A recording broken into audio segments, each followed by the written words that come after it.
Hey everybody, how you doing? I'm Paps, a Rising VTuber and an artist. And hang on, this isn't right. Hang on. that's not that's not how this is supposed to go. Okay, there we go.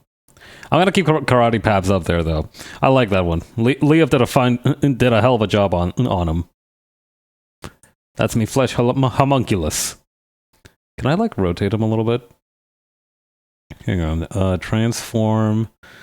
Okay, we can rotate him 90 degrees or we can rotate him 180. Wait, hang on. I know exactly what I can do. Very snugly fitting into the corner there. Almost like one of those like old-timey, you know how like in old manuscripts they used to have like those what do you call?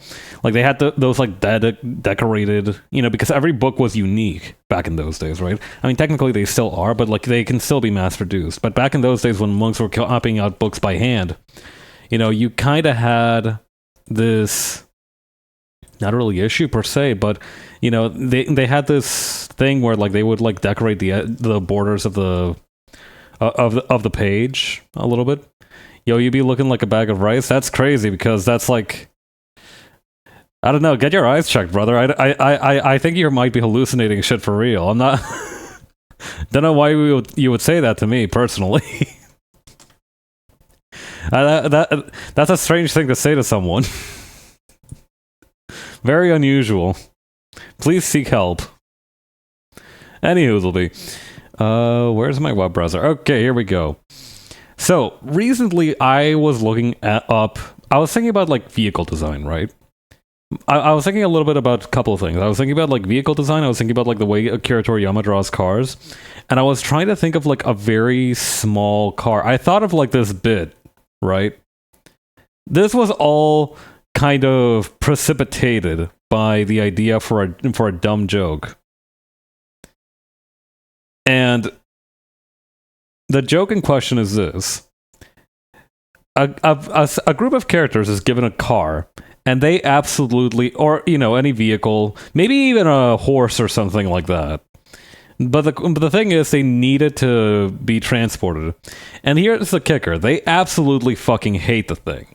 They think it is ugly. They think it is unpleasant to ride in. They hate it so badly. And then the punchline is that no matter what, they cannot seem to escape the vehicle. They go to like a garage or a hangar where there's like additional vehicles. All of them blow up or get taken before they can choose anything else. They have to go with the ugly little car. They are stranded in the middle of nowhere. The ugly little car somehow makes its way to them. It is their most constant companion, and it is like an inescapable boulder of Sisyphus.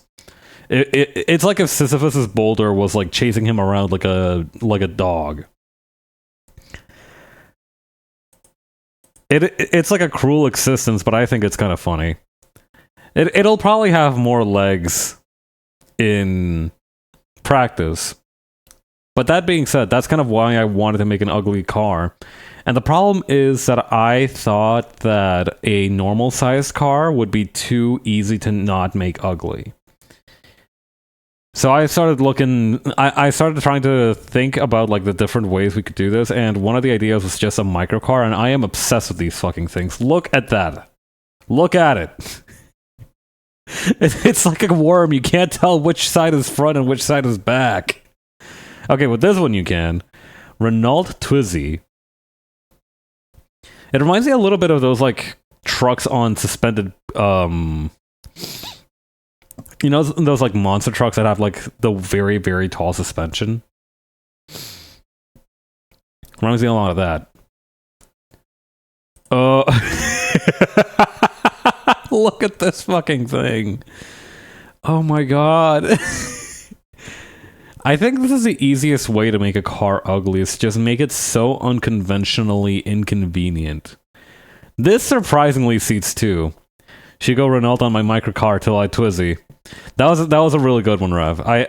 That one deserves to go up on the wall for real. I think you need to print that out and put it on the refrigerator.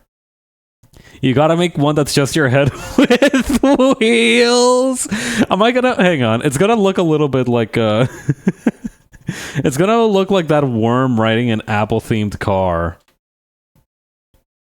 Wait, did I read this right? Philip. Oh, okay. No, the person who took this picture is from Texas. The car is maybe not from Texas, but look at this fucking thing. Okay, bubble cars. Several microcars of the 1950s and 60s were nicknamed bubble cars. This was due to the aircraft-style bubble canopies of the vehicles, such as the Messerschmitt KR-175, the Messerschmitt KR-200, and the FMR TG-500. Other microcars, such as the Isetta, also had a bubble-like appearance.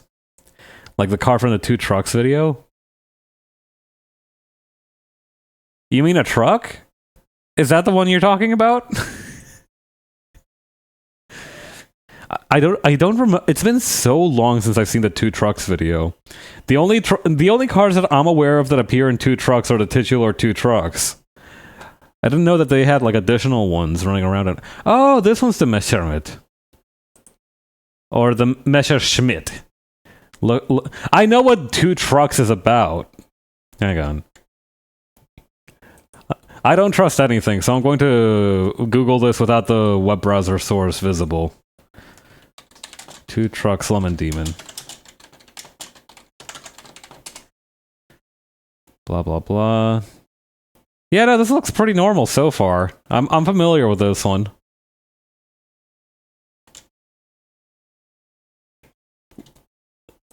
It has been a long time since I've listened to a Lemon Demon song. I have the fucking,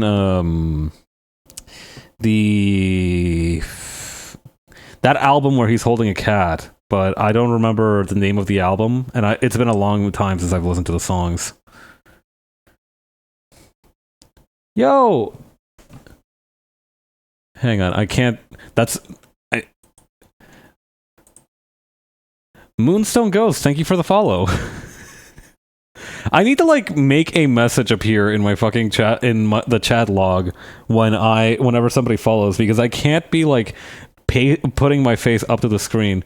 Or the Nokia of cars, I'm at the edge of my seat. I'm glad. Actually, that is very important to also have in here. Hang on. It is also important to get the Nokia 3310 in there. I'll have to remember to add that. I feel like I might have over-advertised it, but I want to try. Oh god, there's so many more of these. The Fulda Mobile is crazy. The name of a series of small cars produced by Elektromaschinenbau Bau, like fucking Fuamoko? Fulda GmbH of Fulda, Germany. And not Norwestdeutscher Fahrzeugbau. A lot of Bau in here. Oh my... That actually goes pretty good, I think. I like this one. That's not even an ugly car. I mean, it looks a little bit like a duck, doesn't it? With the bit up here. My main regret... Yo. Hell yeah. Okay. I also think this one's really good for just having as a reference. I'm trying to collect my references. This one actually looks kind of sick. I'm a fan of this one. Check this word. That's what Ryan's... hang on. Oh, that truck! Ah, okay. I like that car's smile. It's like the prehistoric fish without jaws. I think I kind of... Yo. Why do some of these look so good, actually? I was hoping these would be uglier. But this one, very futuristic, actually. I really do like it. And I think that's the main kicker, is that a lot of these do look very futuristic.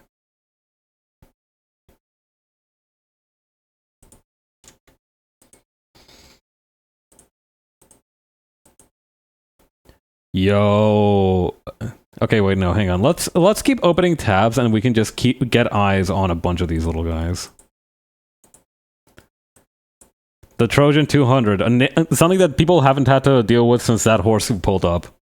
Retrofuturism? Precisely. The 2001 Axiom 5XX series, the Renault Twizy, as made famous by Raf's crazy chat. They look like the engine sounds like a very loud mosquito. Okay. Electric-powered microcars, which has reached production. I like that it had to specify reached production. Most of these never get off the proverbial ground. Holy shit. Wait, what? Okay, the pattern on this one is sick as hell.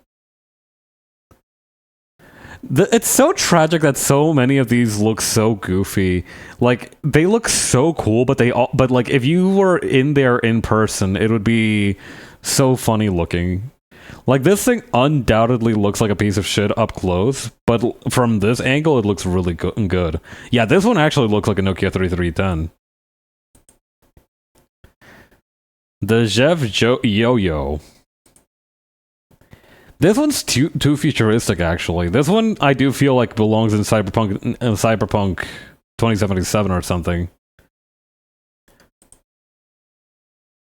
This one's a little bit of a middle ground, actually. I think it's the wheels that really make it look futuristic in this one.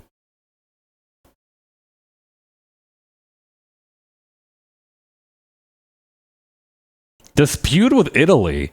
Italian customs blocked a shipment of 134 Fiat Topolinos at the port of Livorno, Tuscany, for having Italian flag stickers on the doors, despite being manufactured in Kenitra, Morocco. Italy deeming the stickers to be a violation of the 2004 financial law, which defines as illegal the marketing of products bearing false and misleading indications of provenance or origin.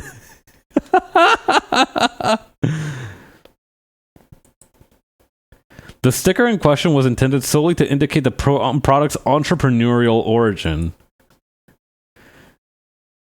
Topolino genuinely sounds like some fucked up pasta type. Yeah, a little bit, huh? Wait, which one? Do we have a... Hang on. Fiat Topolino. Oh, it's this little submodel. This one does look a little bit uglier, I think. This one is slightly uglier, in my opinion.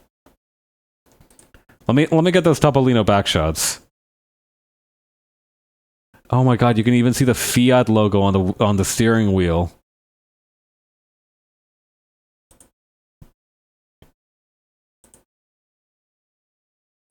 Alright.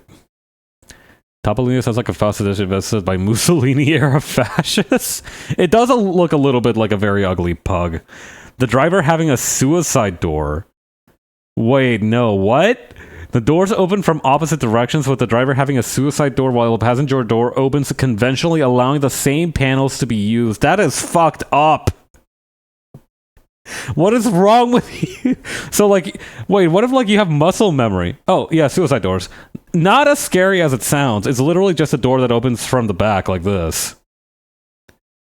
It's actually quite... It's actually quite... Well, I wouldn't call it safe. But yeah. Blah, blah, blah, blah.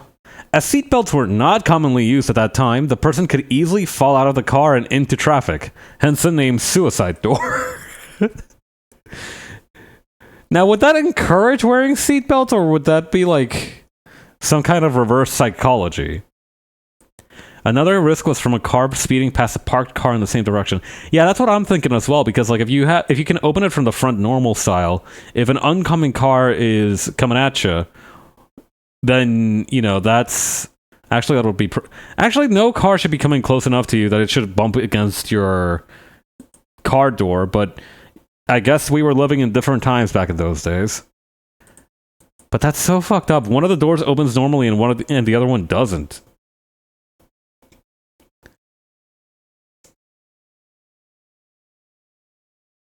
Yeah. This one is kind of ugly, but it's sadly not the vibe that I'm going for. Ditto with the Zev, because I'm trying to go for a more vintage-y feel. God. Let's take a look at the Renault Twizy. Debuted as a concept car, it was also displayed as a concept with Renault Samsung badging at the Seoul Motor Show. Almost everyone is smoking indoors before the 2000s. Yeah. Now, in some places still do that. A lot of places that still have indoor smoking, especially in, like, East Asia. Yo, the Twizy with the charging wire out? Hi, Honeydew. Welcome to the stream, everyone. I'm Pabs, a right-seeing VTuber and artist. We're looking at ugly little micro cars and going to design one of our own. Hang on, shout out Honeydew. How was your stream? Did you have fun?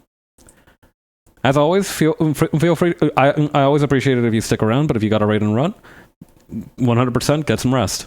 Thank you for your hard work. Renault Twizy in Rome's historical center. Imagine like you're going to Italy. You're like hitting up Rome and you're about to head into the Vatican to meet the Pope, and then you see a gaggle of these little guys just running around. Just sketched a little? Nice! I hope it went smoothly. In comparison with motorcycles... you don't really realize how small some of these are. Like, obviously they're small, but... like, those don't look to be particularly big motorcycles either.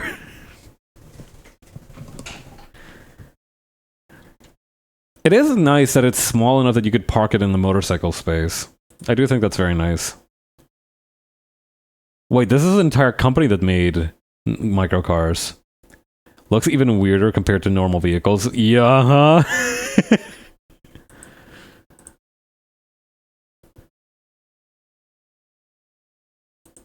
This one straight up looks like a Mario Kart ride. This is some shit that you could like flip to in Mario Kart, and it's called like the Goomba Whip or something.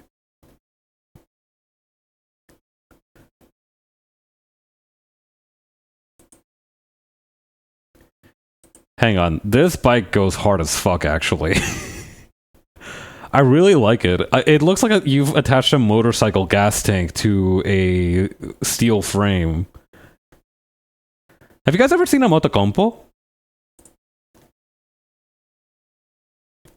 Wait, hang on, what's this? It is alleged that it was also made in Belgium under the name Kleinstwagen, and in the Netherlands as the Alco. Huh. But yeah, have you all ever seen the Motocompo? It is a cute little folding scooter that Honda made.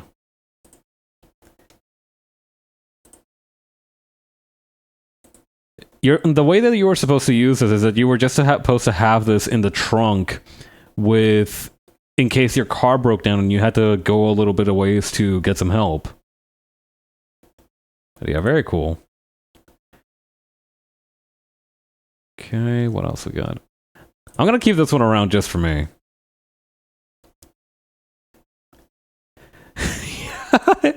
Yeah, this definitely looks like it's like baby's first little motorcycle. Yeah, here's like a combination car plus the plus a trunk bike. In fiction, the Motocompo is used by Natsumi Tsujimoto in You're Under Arrest. It is tucked away at the back of her partner Miyuki Kobayakawa's Honda Today police car when not in use. It was released as a Bandai model kit. A Motocompo is used as the inspiration for the character So in Kino's Journey, The Beautiful World. I've been meaning to read Kino's Journey. I've heard that it's really quite a good story. Honda Today, what did that look like?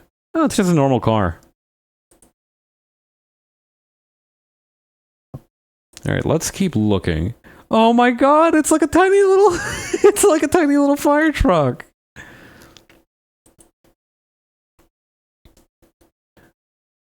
Blah, blah, blah, blah. Hounsfield took the production back to Croydon.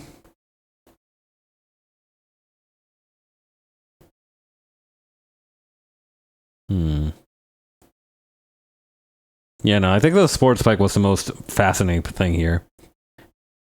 Damn, brother, this is a fucked up looking car. It looks just like Wikipedia. Yeah, no, we're in the research phase right now. Yo, Zed, get a gander at this fucking thing.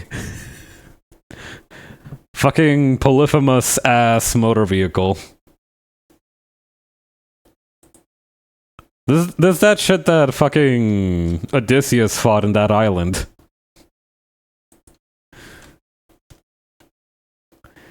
I'm really liking the squareness of this guy. Driving around in my green shoe-mobile.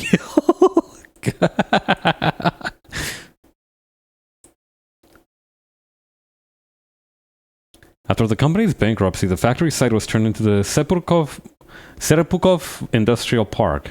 Neat. The Peel Trident. Oh my god. It's an all-new design from its one-seat counterpart, the Peel P50. No, wait, fuck, hang on. We gotta have like the side-by-side on these guys.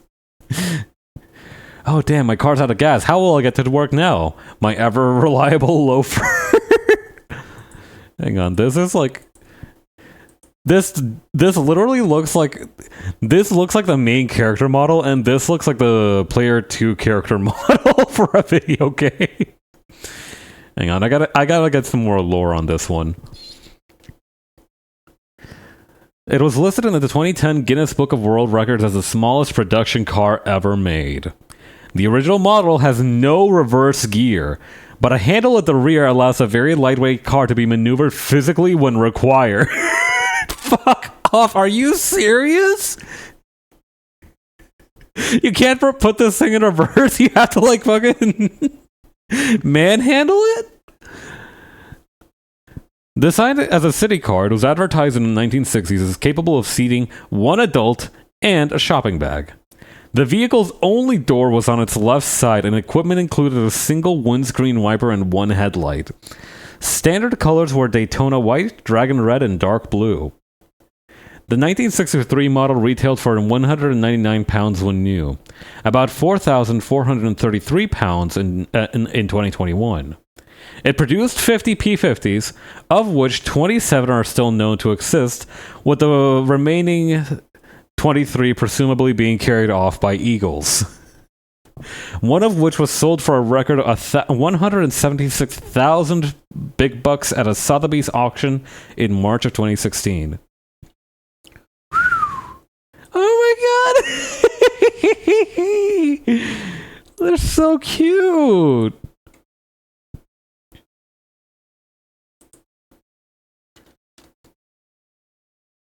Oh my god.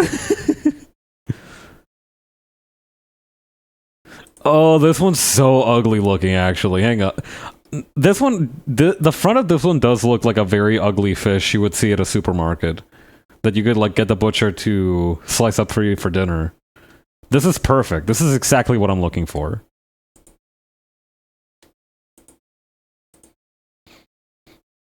Okay, what else we got? The Corbin Sparrow, the 2001 Revi, the 2005 Commuter's Car Tango, the 2009 Tatsari Zero, and the resurrected Peel P50 of 2011. I like the phrasing of resurrected.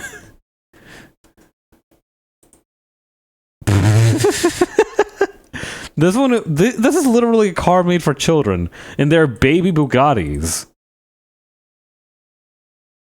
Quadricycle legislation.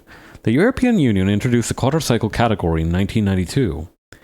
In several European countries since then, microcars are classified by governments separately from normal cars, sometimes using the same regulations as motorcycles or mopeds.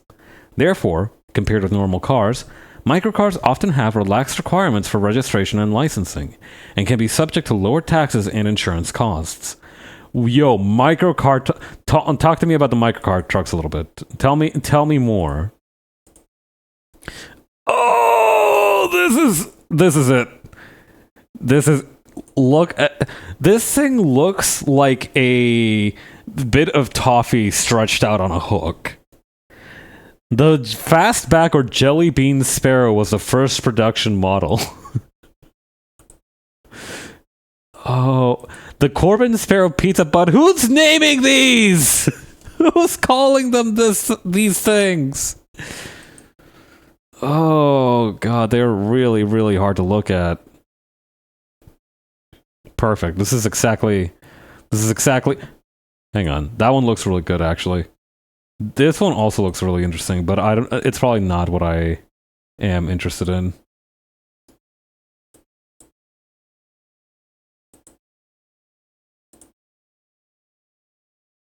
God, look at these things. I think the fact that it has like a single headlight, like a Zaku 1 is, or like a Zaku 2 or whatever the fuck, is what it's really doing it for me. This, on the other hand, looks sick as hell. Get a look at that. This looks like a Super Sentai vehicle.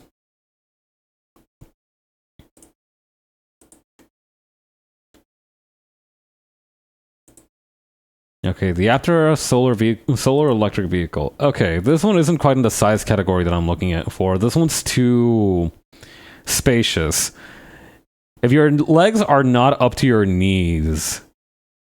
Let me rephrase that. If your knees aren't up to your shoulders while riding one of these things, I don't want it. I want it to be hideously uncomfortable looking to ride in. Okay, this webpage is entirely in Japanese, but you don't need to know Japanese to know what the hell's going on with this thing. Again, I think a super predominant trait of the ones that I find personally to not look very nice is like the single eye headlight.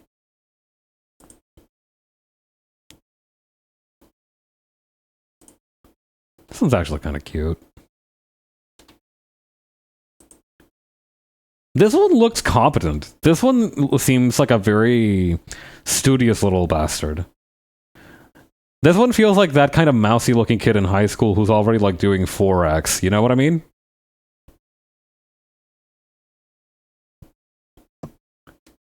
Let's see. The UK Department for Transport found serious safety concerns after crashing a now discontinued G-Wiz at 56 kilometers per hour into a deformable barrier on 24th of April 2007, which is part of the normal test for production cars. Likewise, a test commissioned by Top Gear magazine that followed the Euro NCAP crash test specifications found that the occupants would suffer serious or life-threatening injuries at a 64 kilometer per hour crash. Yeah, no, that makes sense. I can understand that perfectly. I don't think that takes a lot of math to figure out why that is the case. Actually, yeah, let's take a quick look at K cars.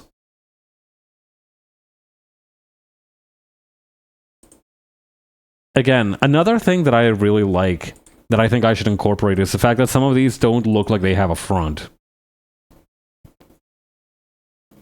No understandable distinguishment between the front and the back of the cars. The only thing that this thing is going to be a front of is a front to God.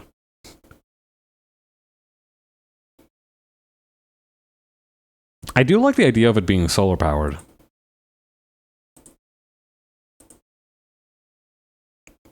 Okay, so from the side, this looks perfectly normal, but from the front, oh boy. That's what cars are in general. There are some very pretty looking cars. I'm not a car guy. I'm not a guy who's like death to all motor vehicles. I do think that they have a place in the world. Maybe not like 100% of the time, like personal motor vehicles. You don't need to be doing all that some of the time if we had more competent infrastructure, but that's a whole different issue that I need to wear my commie hat for. But going back to the topic at hand, the front view of this is really bad. It's like a flounder. Let's see. Ricky Woodbury and his son Brian Woodbury. Brian Woodbury said that his father had come up with the original idea sometime in the early 1980s. He had learned that 106 million people in the United States were driving to work alone. He came up with the idea for a single-seated electric car.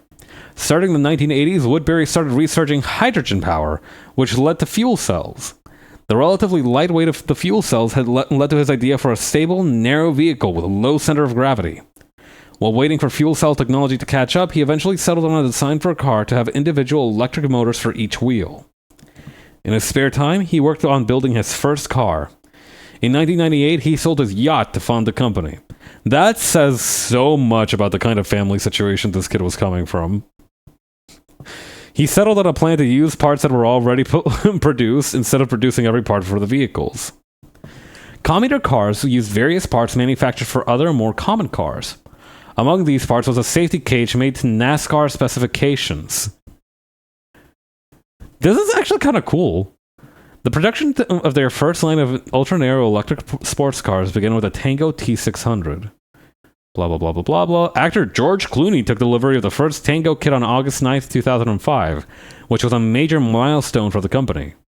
Clooney appeared in the press with the car, explaining its features and promoting it. Okay. By 2008, commuter cars had only produced 10 cars, not great, which sold for an average of $121,000 each. The company generated a significant amount of media interest with sale to Clooney, but that initial media attention did not lead to a production deal. The company entered the Progressive Insurance Automotive X Prize in the alternative category. Whew. After passing many of the performance tests with ease, the car failed to complete the 100-mile durability run, one of the complicated set of requirements for the prize, and it was eliminated from the competition. Alas. The company did not get a production deal with the manufacturer, and by 2014, fewer than 20 cars had been built in the United States. By 2018, Car and Driver magazine gave the company a 1.1 out of 10 chance for survival. The 0.1 is doing a lot of heavy lifting in this, in this sentence. Recharge specifications. Whew. Commuter cars is still active, huh? The second car eventually found its way into the second floor office of Google CEO Eric Schmidt as part of an April Fool's Day joke. Okay, well, that's a little disheartening. Oh, man. Again, this one just looks like a normal car, but tiny. That's not what we're looking for. We're looking for some abominations, fucked up freaks of nature. Walking into a pav stream and seeing a Wikipedia page open and just going, ah, the regular I see. I do love cultivating knowledge. This is known. Also, hi, Bunny. The Piaggio Ape. Oh. It has been in continuous production since its 1948 introduction and offered numerous body configurations, serving a range of utilitarian functions. Huh.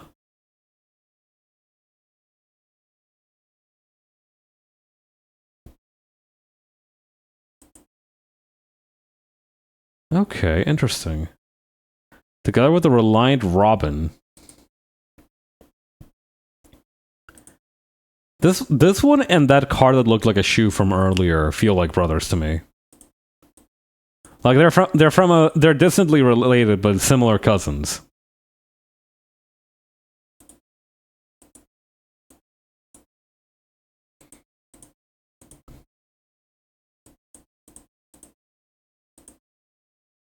The Reliant Robin. Let's see. Okay, the Mark II is actually looking pretty nice with it. This would be such a great event to turn up to. I'm not even being facetious. This plus a hot dog and some popcorn and a nice drink of soda would be a hell of an afternoon. Banger Racing, a type of motorsport event in which automobiles, traditionally derelict or totaled classic cars from scrapyards, are raced on oval, tri-oval, or figure-8 racetracks over several laps. The distinguishing feature of Banger Racing is that it permits and encourages contact between the participating vehicles, with the intent to begin to damage them over the course of the race. That sounds so dangerous. I mean, obviously, demolition derbies are also very unsafe, but I don't know. Everything that has to do with, like... This is such a cool picture. But everything that has to do with, like, vehicle and vehicle collisions always just icks me out a little bit, you know?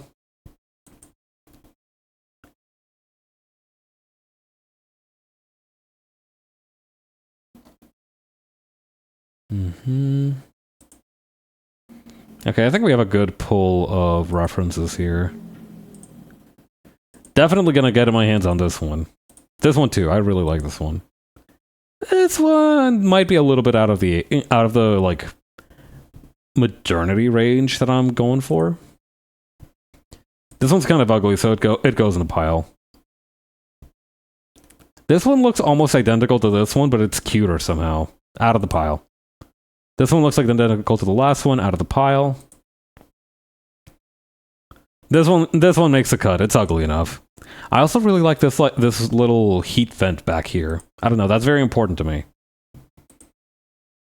Okay. Anything else we need to watch out for? Ah, yes, of course.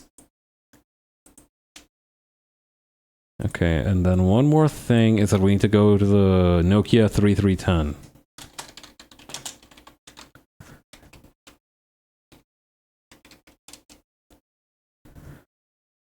Oh, look at this bad boy.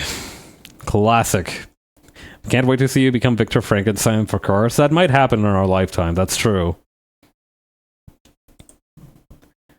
My Nana had one of these, and I used to love playing Snake, but I was very bad at it because I was like 4 years old, and also I was not very dexterous.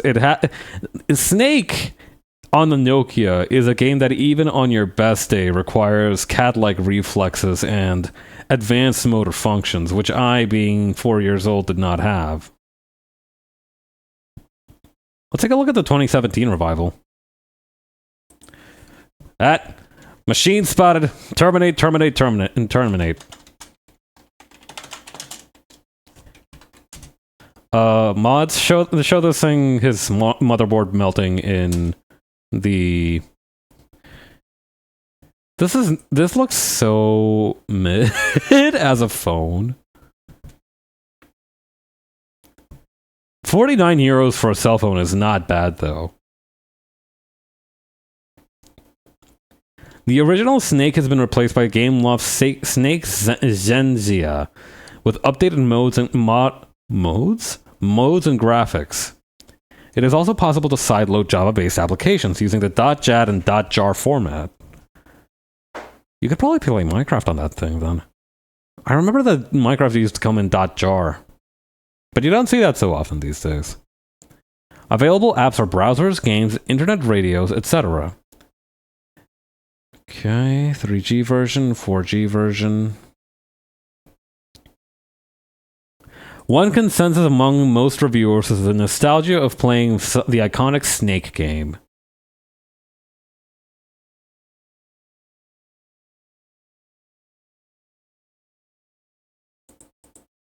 Very nice.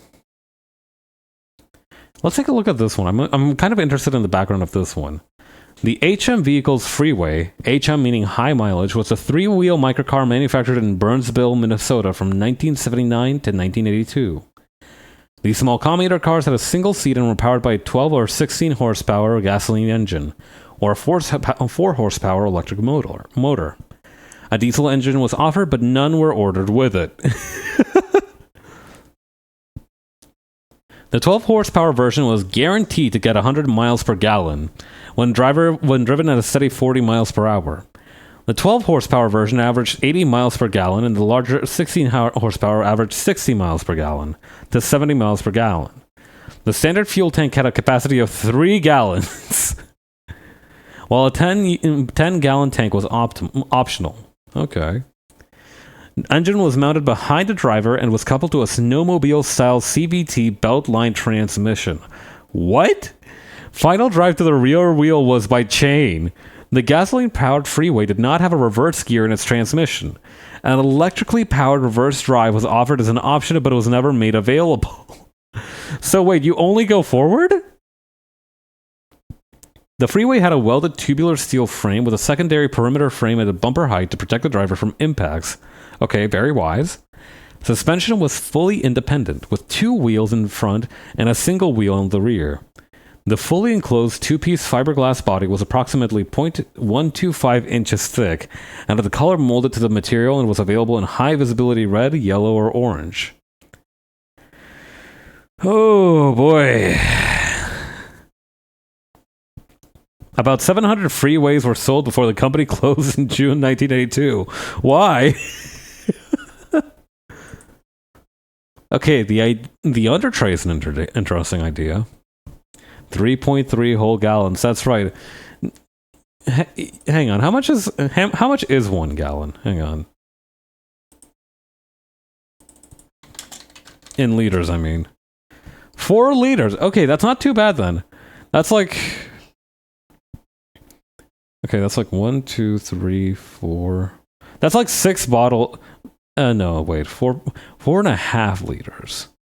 So wait, so 3.3 gallons is 15 liters. So that's about 7 big bottles of Coke. That's actually a fair amount of fuel. Honestly, that's a respectable... That's more than I would have expected for fuel. Hang on, if I look up, for example, the... let's say...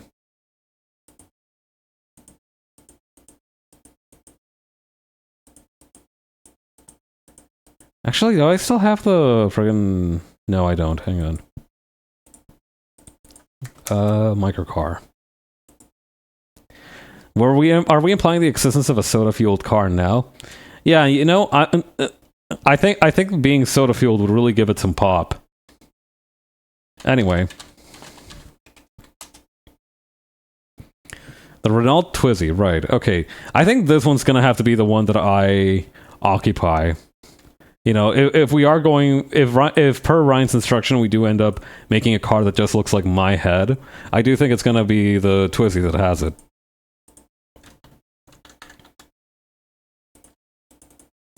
Alright, let's get our little ducks in a row.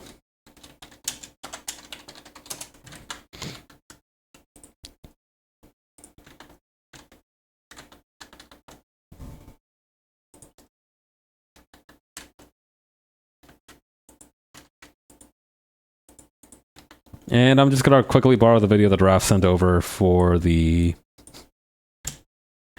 The problem with this one is that it's not really like if my head was a car is the thing. Like, this one is just a head on some wheels. It's not the same thing as a car being themed after your head. You know what I mean?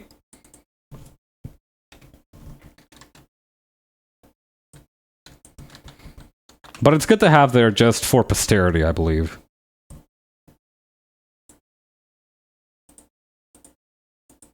Alright, let's go.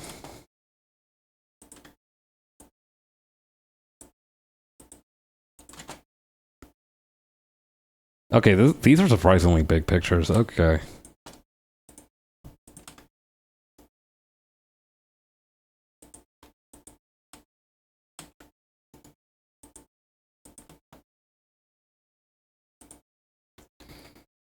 Honestly, I do think that if you put some Barq's root beer... If, like, a car was able to drink Barq's root beer... When I was younger, there was a fish-themed car around town that was a staple to the area. We'd be like, oh, I saw the fish car to each other. That's so cute. That seems like a nice little... I don't know. I like it when towns have very recognizable oddities like that. Because it's almost like a thing of good fortune.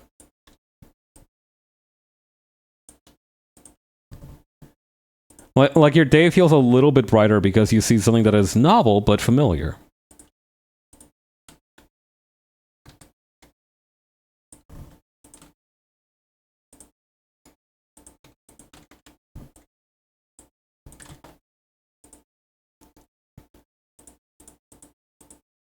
Definitely gonna need these two in here. These two are such heavy hitters for this concept, it's kind of crazy.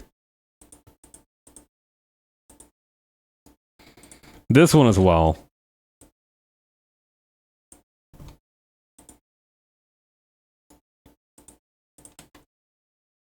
I'm just getting all these pictures in here. We're not going to use all of them, but I think it'd be good to at least have most of them in here. Ugh, this one. I feel like I'm trying to design like the Mr. Yuck of cars. Have you guys heard of Mr. Yuck? It's a very famous kind of... Well, I guess famous isn't really the word. You don't see it too often. I don't think it really ever caught on. But the idea was that similar to that nuclear waste disposal thing, they were trying to make a car, not a car, a symbol that was like very easy for children to interpret as like, oh, this stuff is not good for you. And that's why it was called like Mr. Yuck. And, you know, obviously it was going to be put on stuff that children should not be ingesting, like rubbing alcohol, for example. Actually, is there a Wikipedia article on Mr. Yuck? I'm sorry to sideline this, but I have to know. Oh, yeah. There he is. Mr. Yuck is a trademarked graphic image created by UPMC Children's Hospital of Pittsburgh and widely employed in the United States in labeling of substances that are poisonous if ingested. To help children learn to avoid ingesting poison, Mr. Yuck was conceived by Richard Moriarty, a pediatrician and clinical professor of pediatrics at the University of Pittsburgh School of Medicine, who found out at the Pittsburgh Poison Center and the National Poison Center Network. This dude hated the fuck out of poison. This guy is like the reverse Apothecary Diaries protagonist. Moriarty felt that the traditional skull and crossbones representing poison was no longer appropriate for children. Congressman William J. Coyne later said that by the 1970s, the symbol was associated with swashbuckling pirates and buccaneers rather than harmful substances. The design and color were chosen by Moriarty to use focus groups of young children to determine which combination was the most unappealing. Possible expressions were mad, crossed eyes and an intense expression, dead, a sunken mouth and X's for eyes, and sick, a sour expression with the tongue sticking out. Children were asked to rank the faces according to which they liked the best, along with the skull and crossbones, and the sick face was the least popular. The shade of fluorescent green was chosen as christened Yucky by a young child and gave the design its name. Aww. At least 2 peer-reviewed medical studies have suggested that the Mr. Yuck stickers do not effectively keep children away from potential poisons and may even attract children. Mission failed successfully. Specifically, Vernberg and his colleagues note concerns for using the stickers to protect young children. The colleagues state that the method may be effective with older children or as an adjunct to integrated poison prevention campaign. To evaluate the effectiveness of 6 projected symbols, tests were conducted at daycare centers. Children in the program rated Mr. Yuck as the most unappealing image. By contrast, children rated the skull and crossbones to be the most appealing. Okay, but no, they are registered trademarks. You cannot use Mr. Yuck unless you have express permission from the UPMC's Children's Hospital of Pittsburgh. As of May 2024, other poison control centers such as the Pittsburgh Poison Center continue to offer stickers. Mr. Ouch, a smiley face, emoticon, hazard symbol. You know what always pissed me off? Where's the biohazard symbol? The biohazard symbol, like the biological trefoil, is so fucking hard to draw compared to all other symbols. Like I like to try and draw this as a child, and I never managed to get it right because it should be easy. It's 3 circles and a circle in the middle, but there's also like this middle part here. It's very difficult. I feel like if a hazard symbol is supposed to be effective, it needs to be pretty easy to interpret. Like, even the explosive materials, if you make like half a ball and a bunch of little lines sticking out of it, you should be more or less able to understand what that means. The electrocution symbol, you should understand what that means. Radiation symbol is a classic. You should understand what that means easily. You should be able to draw that easily. But here comes the biological hazard trefoil. The dandy motherfucker that it is. This is a very odd thing to get mad about, but I think a lot about like icons and shorthands and whatnot.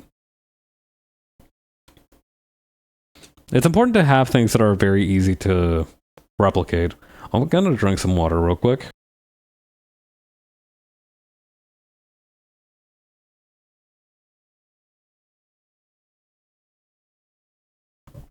Okay. Right, we're actually in the middle of it now. Okay, we'll put the Nokia 3310 to the side. The pains of being an artist. A little bit. I do feel like I wouldn't be nearly as much of a weenie about like 90% of the stuff that I'm a weenie about if I didn't have such unlimited curiosity and the sensibilities of an artist.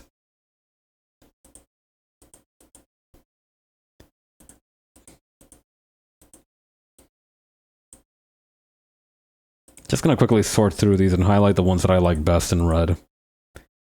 And by like best, I do mean in the kind of Mr. Yuck sense, where the ones that I think are ugliest get the badge of honor of being labeled red.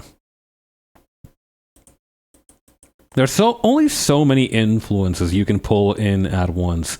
I might actually take these two and put them in the Papsmobile pile. Okay, yeah, no, this one's staying.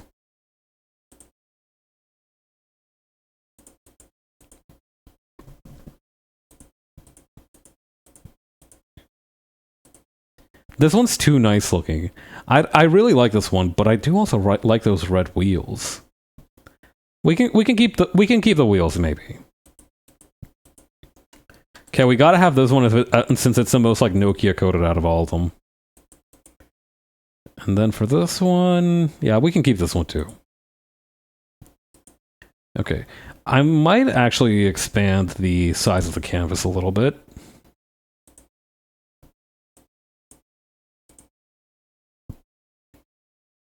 There we go, that's a little less cramped, don't you think? I can hear the Nokia ringtone coming out of that car. Weirdly enough, even though I haven't ever owned like a Samsung phone, I am very able to remember the da-da-dun-dun, da-da-dun-dun, da-da-dun-dun-dun-dun.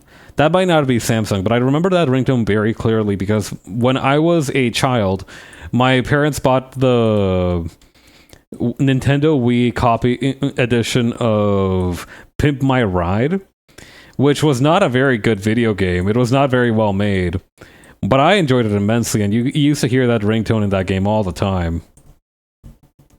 Instead of a regular honk, it's a ringtone. God. That was a Nokia ringtone? Is it? Like I said, I've never owned a Nokia. My memory is not the best for this. It's not the most reliable recourse. Pimp My Ride for the Nintendo Wii, you got that right. It's a very fun game. It's basically a mini-game collection, except that you also have to drive around a very small map to get to the different mini-game points, and you have to do it all in like a very specific amount of time. In concept, it was quite fascinating. In execution, it sucked. And it was not very good to play. The vehicle handling was not very good, not very well coded. And matter of fact, you know what? I'm feeling a little vindictive right now. Let's take a look. Let me Google Pimp My Ride Nintendo Wii. Moving 5 pixels to get to the next minigame. Hang on. East Starland, Lukey Games. Hang on, let me pull up some screenshots of it. It's rated 3.4 out of 5 stars on Amazon.com. Hang on, review. Cheat Code Central, here we go.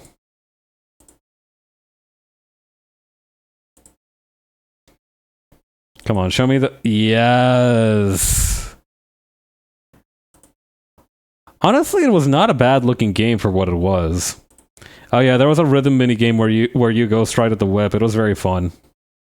It was in fact a Nokia ringtone. Oh, neat.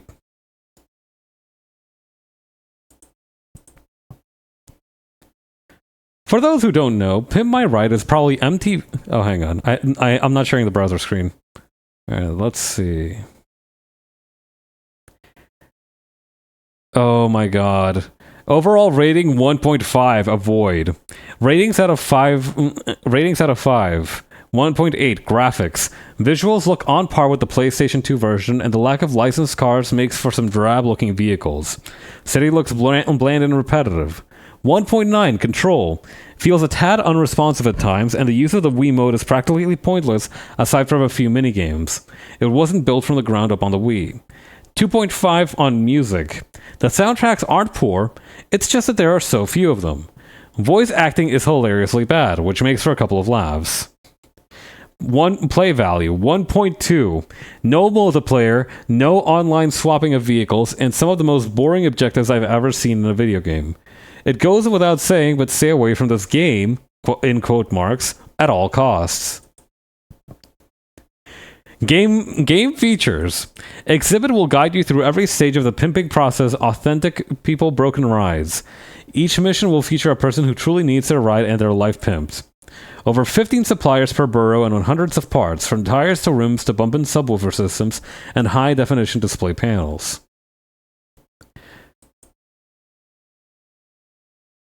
Okay, it had, hang on, full reviews, 7 by Barbaric Avatar, which seems very nice. This was in 2019.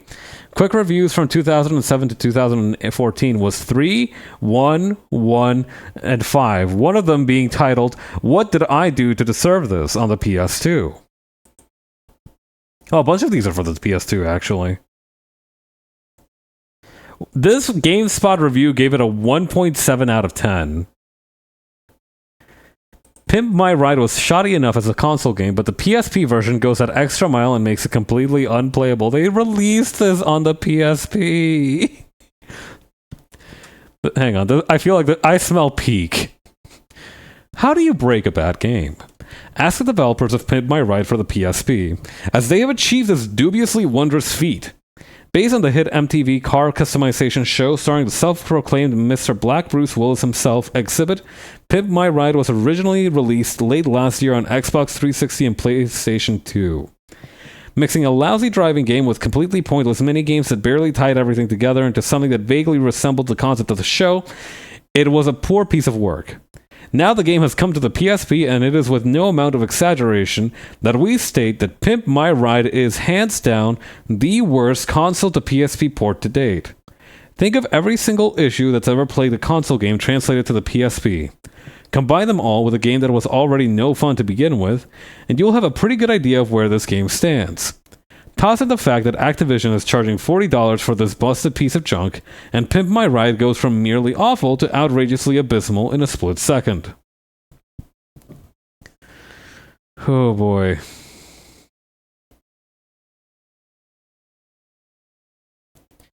Abysmal, 1.7. The good. Exhibit is in it. Decent, if slightly short roster of hip-hop songs. The bad. Nauseatingly choppy frame rate. Horrifically sloppy driving controls. Constant repetition of the same boring minigames quickly turns the game into a grind. The actual ride pimping process borders on thoughtless busywork. No replay value, choppy audio, bad customer voice acting, protracted and constant load times, random crash bugs. The list does not end. Poor, poor Pimp My Ride for the Wii.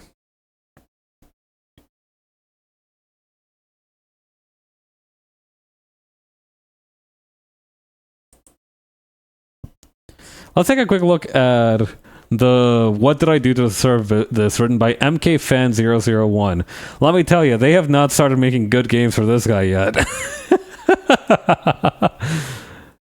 Oh god, PSX games. Oh, they're not a fan of rap. That kind of disqualifies them a little bit from Judgment, I think. Why are you, as a gamer, playing a video game that is heavily focused on that has a lot of confluence with hip hop and rap, and being like, I don't like the rap music, this game is bad? Like, I feel like that's a you problem at that point.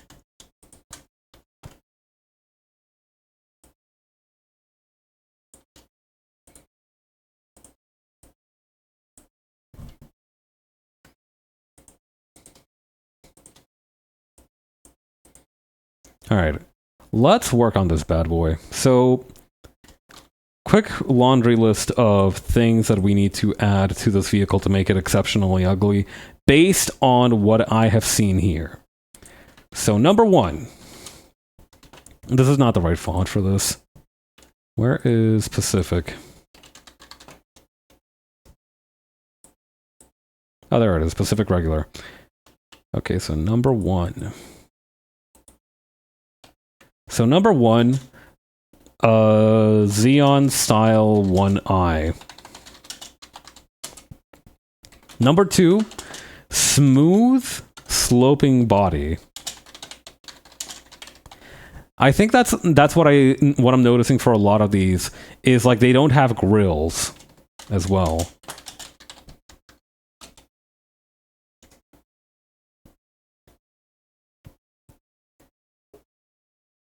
Okay, what else is there? before. Back is indistinguishable from the front.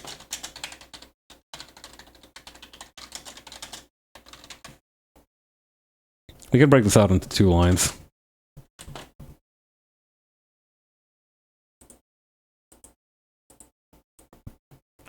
I think the 5th thing for me is no wheels. If you give it not no wheels, it needs to have 3 wheels.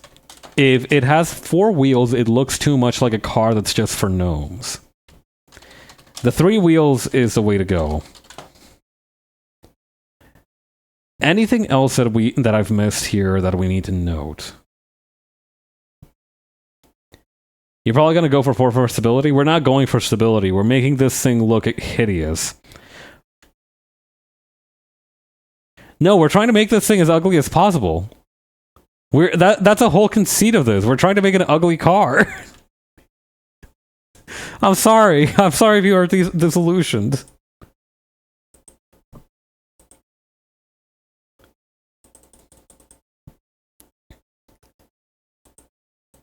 I mean, I think 3 wheels can look good, but not here. Like 3 wheels on here just looks like they couldn't afford a 3rd wheel. You know what I mean? There's like cars where 3 wheel is the identity, and there's cars where like the 3 wheel just looks like you couldn't afford the 4th. When you said Nokia car, I thought it was going to be indestructible. That too, actually. That's also the goal here, is to also make it indestructible.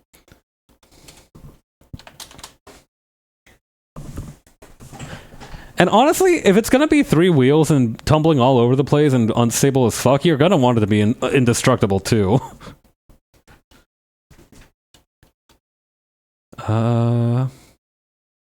Couldn't afford the 4th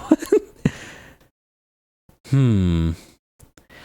I want to make 0.6 that it needs to have like this bubble compartment. But I don't actually think that looks too bad, and in fact, but it also does look a little bit different to what I want it to look like. I want this to look a little bit old school. I want this to look a little bit, maybe pre-Nokia a little bit. I want it to have a very vintage look.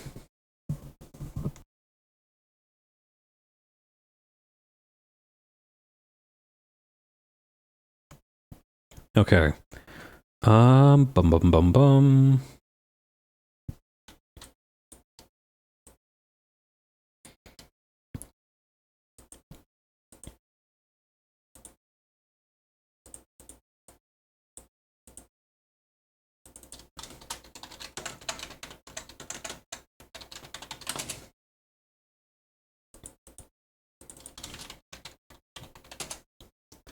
Okay. That actually does beg the question, which of these windshields do I find personally the...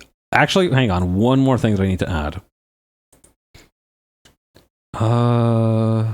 Monsters truck suspension.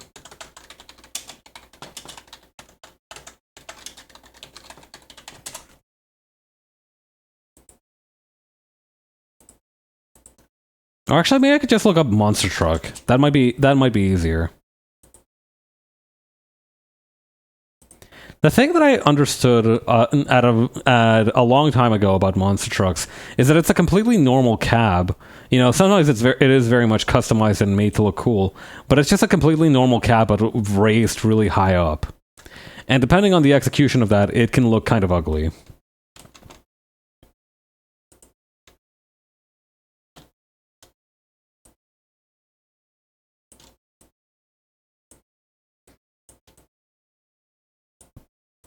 Lovely. All right. Yeah, we're gonna give this thing like a monster truck install. I really want to see what that would look like. Yeah, regular car and big wheel yay is 100% what we're going for. Okay, so so where is... There we go.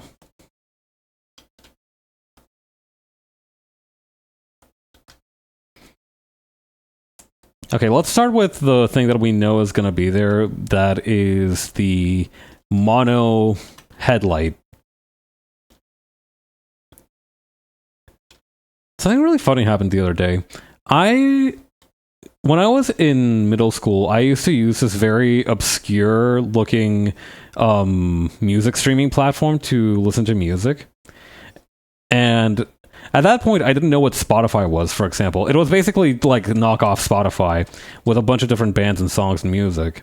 And it was very good. And because I occasionally just did this thing where I would just like think, oh, you know what? I kind of want a song that's like chainsaw themed. Is there like a song called Chainsaw? And there was in fact a song that was like themed around chainsaws. It was like a country style song about a lady who was singing about her shithead divorced husband, and she said that she like carved their name on a tree, and so now she's gonna take a chainsaw to the tree where their names were carved.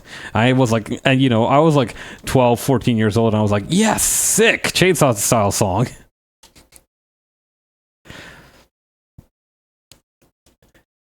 And at that time, I found a song that was just called like Headlights because again, I would just look up random terms, be like, oh, there is a song that has like headlights in the name, and I would just like add it to the playlist.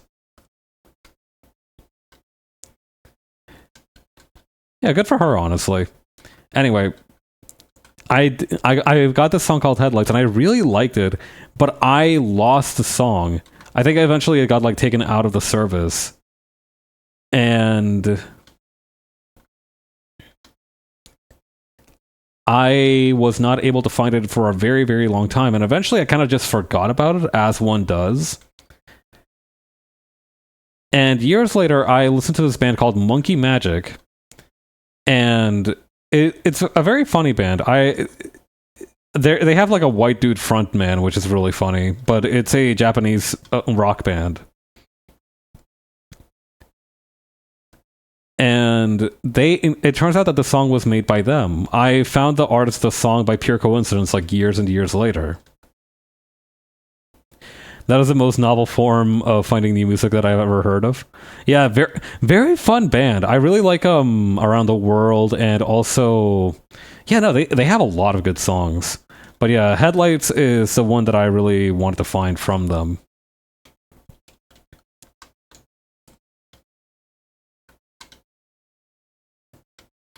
We need to make this uglier. How do I do that? Change the personal fave? Nice.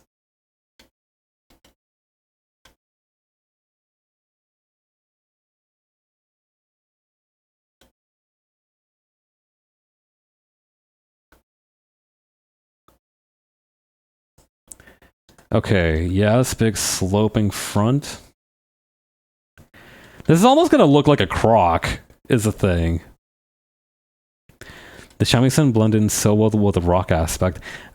I didn't even pick up on the shamisen, honestly. That's so cool. I do like it when more traditional and unconventional instruments are mixed in with the conventional rock music. I remember I was recently listening to a band called Yellow Card because I remember my brother showed me a song they made called Ocean Avenue, and I realized that those guys must have had like a violin player or something in their band, because it like somebody was going crazy on a violin in like half the songs.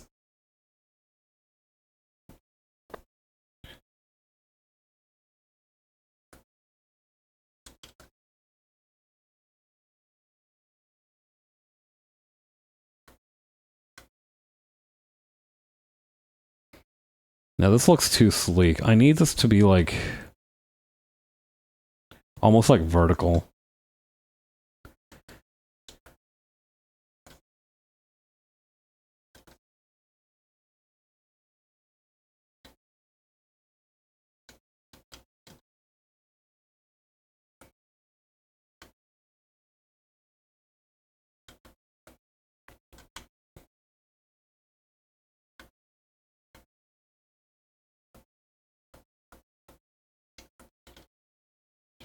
Actually, thinking of it like as a shoe, like Zed said, is actually kind of helping a little bit here.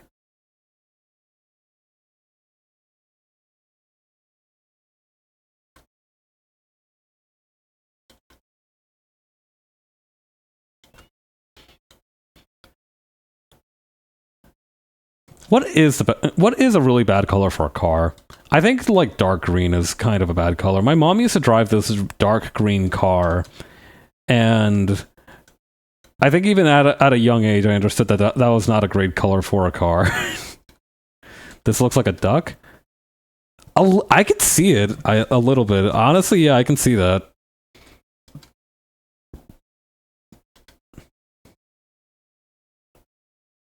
Gotta have like the little turn signals for both directions here.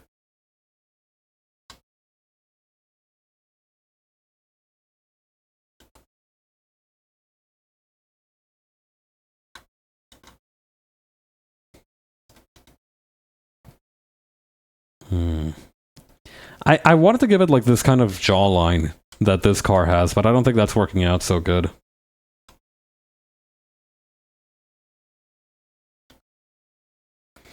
Oh yeah, I can see what you mean by the duck thing though, like the more general head shape of it. Also, I'm going to try and increase the contrast of the color here so it's a little bit easier to see.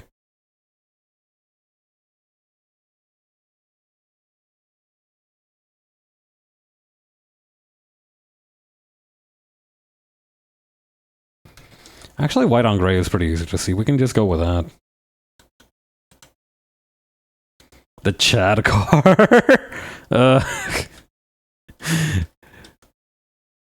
Hmm.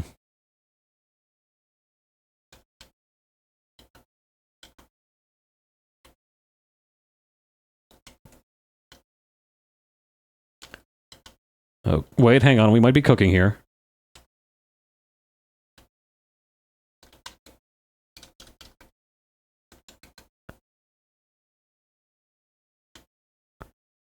Yeah, with a little cap on it like a motorcycle. Yes, yes.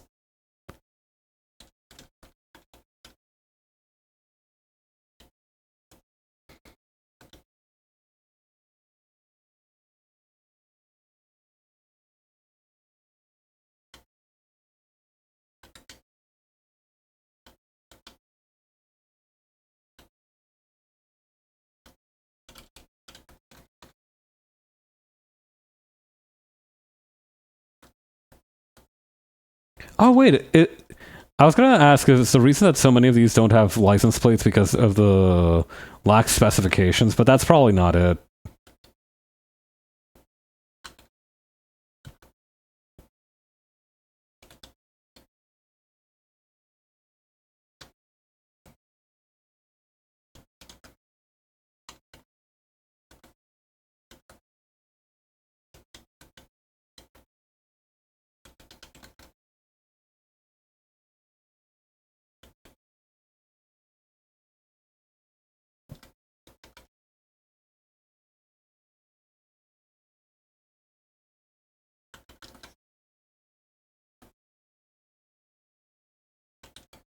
Okay, yeah, now we're getting somewhere.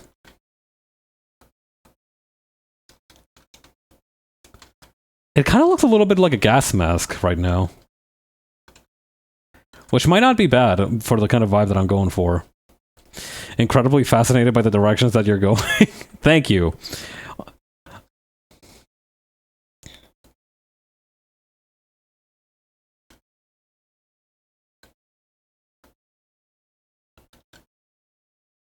Okay, this one was going to be a horrible little car to ride in. So I do think that the way to go is to just have the steering wheel be front and center here.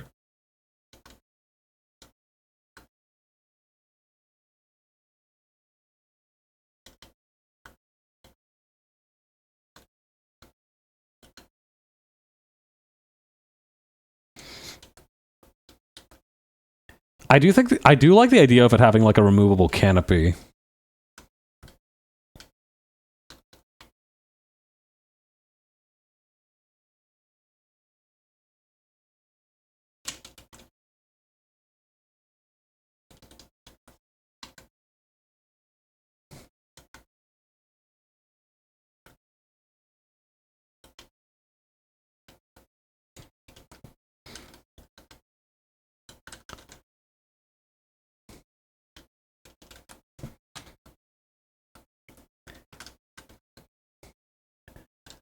Driving this thing with my knees against my chest. That's the idea. That is precisely what we're going for.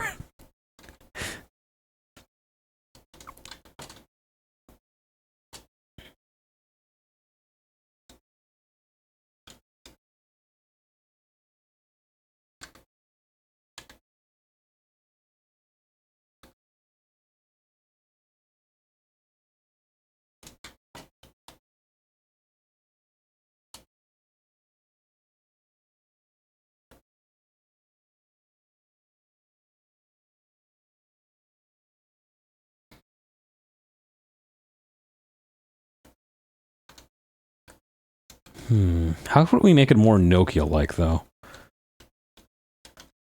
Maybe we can...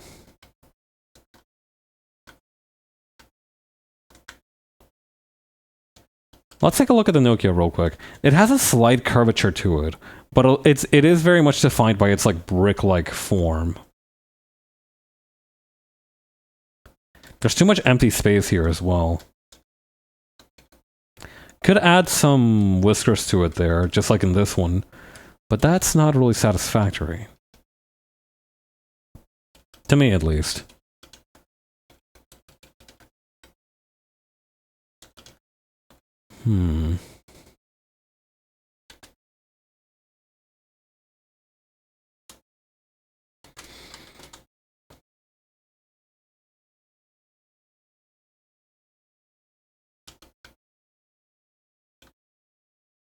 Also, it's not fulfilling point number 4, which is that the back is indistinguishable from the front, unless...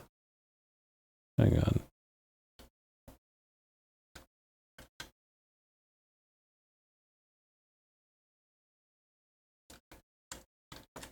Let's make this a little bit smaller.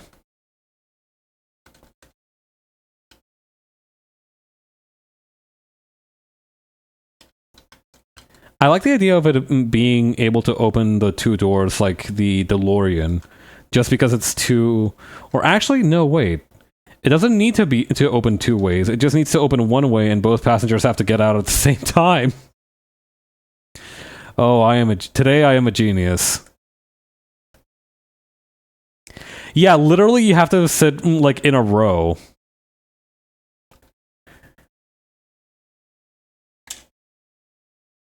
Hang on. I might have put the dashboard a little bit too high up.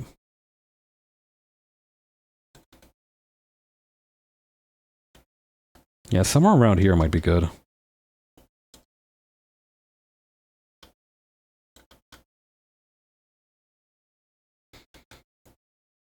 I hope you're pretty close with whoever you're driving with, because you're about to be a lot closer.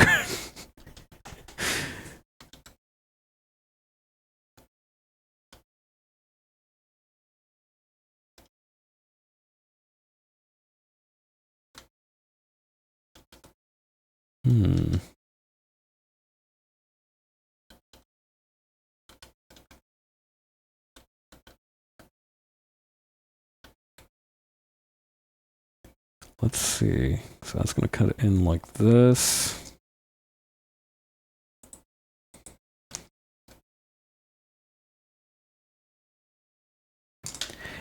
The front bar needs to be thinner. I think this isn't sickening enough to me.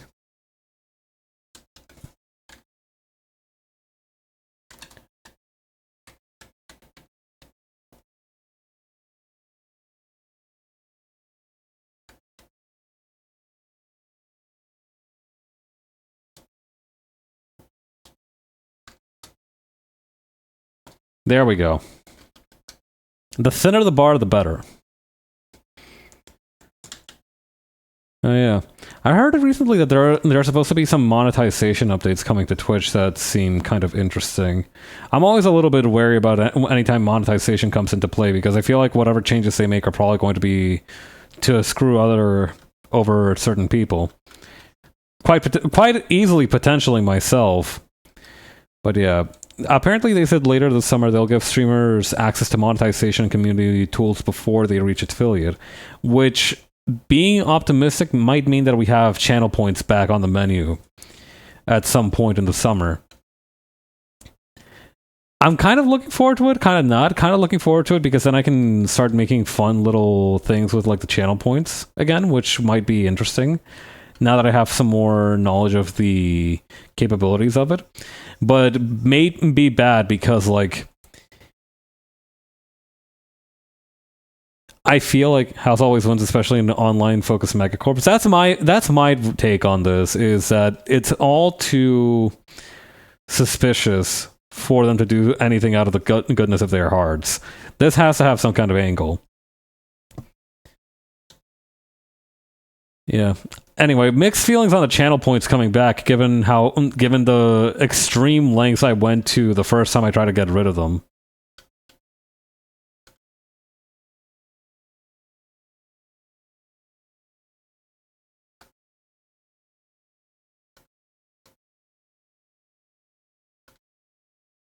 Since we're talking about points, don't forget to save, stretch, and drink those water. Good idea. I should save my work.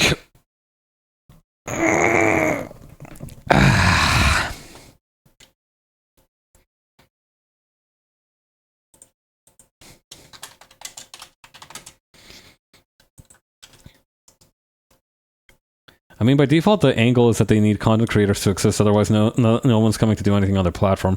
Yeah, so it is possible that they're not going to do anything too devious.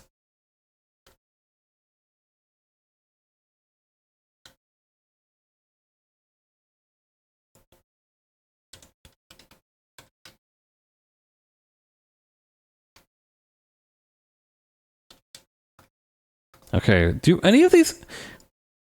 You know, something that was missing from the equation from a lot of these is that almost none of them have rear view mirrors.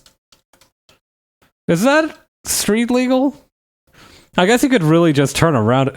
We were looking at the back of this car the entire time. I didn't even notice it. I thought it was just fucked up enough that the steering that the steering wheel was nowhere to be seen, but it's actually near the front. We're looking at this from the back.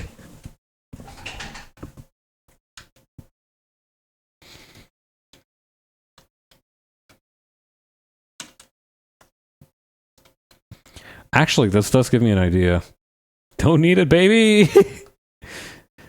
Yeah, I guess that is fair for a type of car where you could literally just turn around and boom.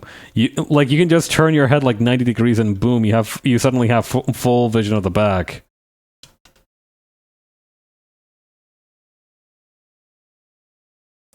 Asking my passenger to let me know if I'm gonna back into a child. God.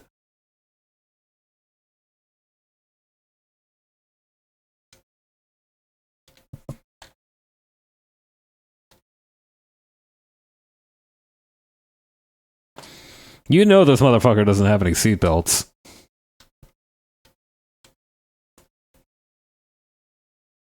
This fucking death trap that we're building.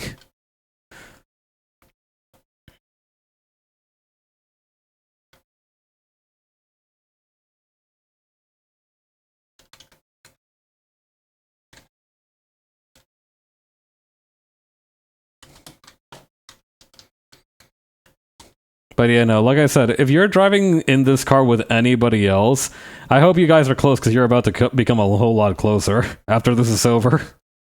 This definitely feels like one of those, like, it's a compression. That's what'll save your life in a car accident. God.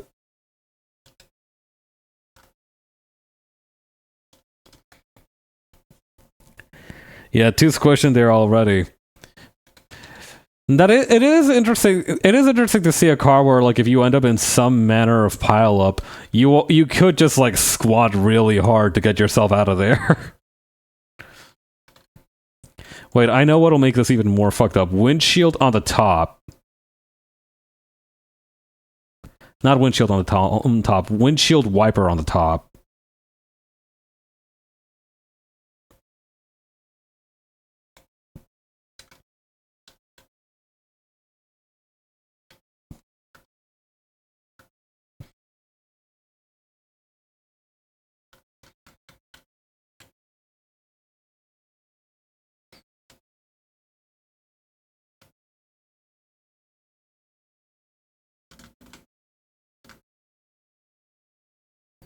There we go.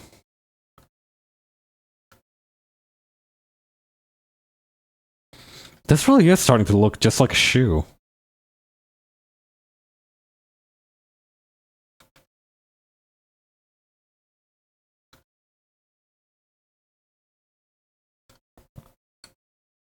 The other day I realized that I have some kind of issue drawing wheels.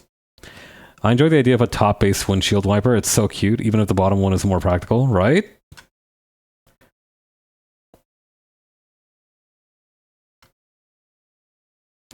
The real pity about cars is like none of the funny looking ones are ever like, I don't know how to put this, like there obviously there are concept cars, right? There are cars that are like just some random pervert in a workshop being like, hee, wouldn't this be a cool little idea for a car?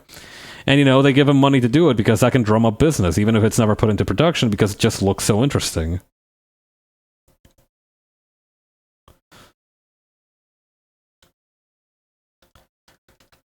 But it's precisely because of that that really ugly and unique looking cars are never really like affordable.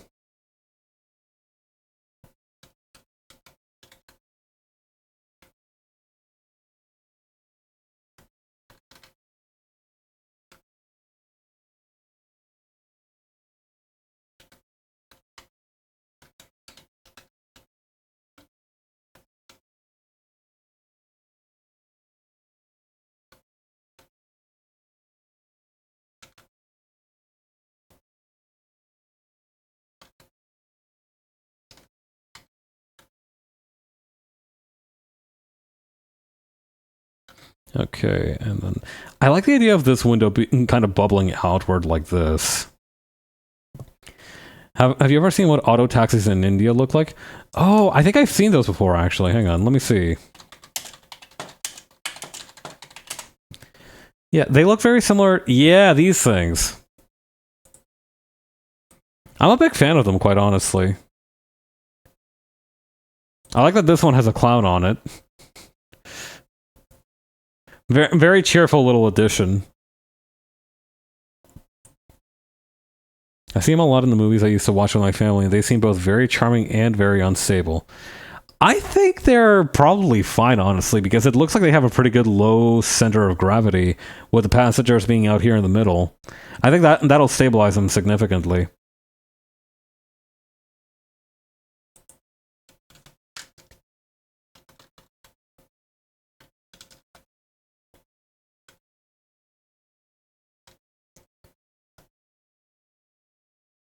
Transporting my clown painting through the streets of New Delhi. Guy that's not even a taxi driver, he just wants everybody in the city. The guy that like works like a taxi driver and acts like a taxi driver, but he's not actually a taxi driver. He just wants everybody to see his really funny like seat customizations. The fare is great, but you do have to sit on an ugly painting of a clown, and you can kind of like feel its gaze on your ass as you drive.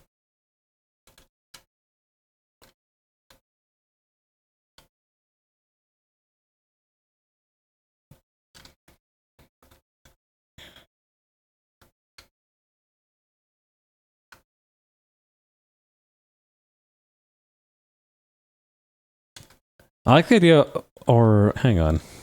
Guerrilla marketing for the world's most niche museum. God.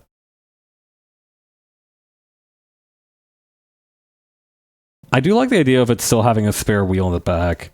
I want to make this one almost like Mad Max kind of rugged, but I'll definitely have to come up with a version of it that is more 360 based.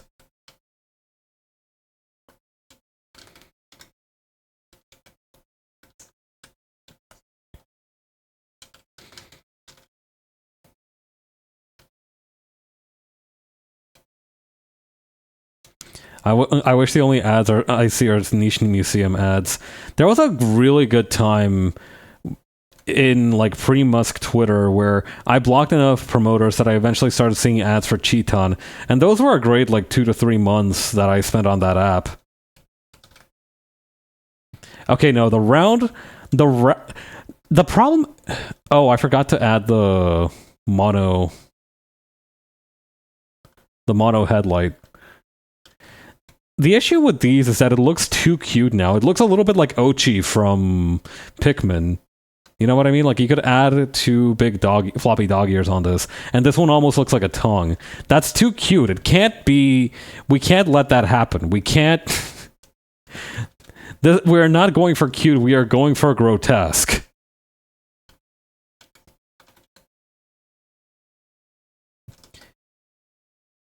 Yes, wait, hang on. Not quite. We gotta add some ugly grill thing at the front. That's what I noticed, though. None of these have, well, super defined grills.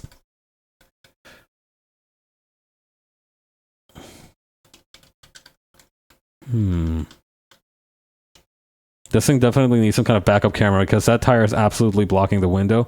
Listen, you wait. Maybe that's why there's a curved surface on the glass. You can just kind of poke your head and look at the back at all times. Today I am a genius. Yeah, you could like if you need to look at your rear view, you could just like poke your head into like the McDonald's play place plexiglass back here. Oh god, this car is fucked. I mean, none of these. Well, no, this one has it. This one also has it, actually. Most of these have a Mary Shelley warned us about playing God.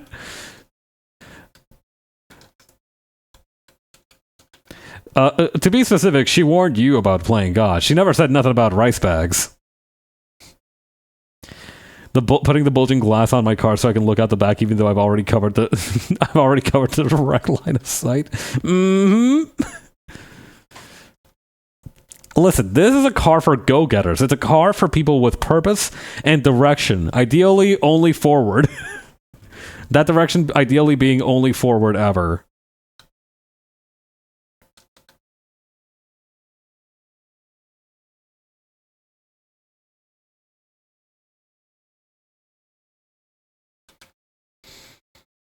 Oh, God.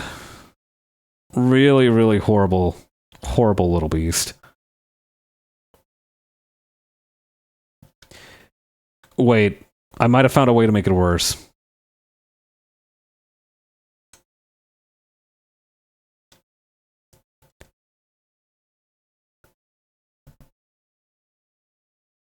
Yes. Yes. Oh, that actually looks a little bit like a fish now. I bet Mochi would fit perfectly into the world of gothic horror.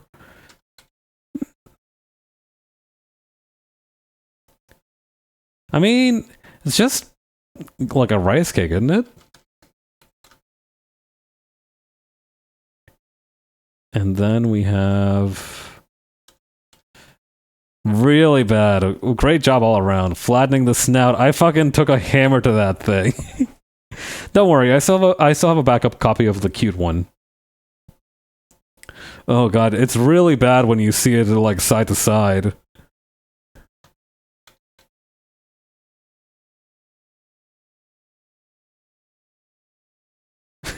What if I made the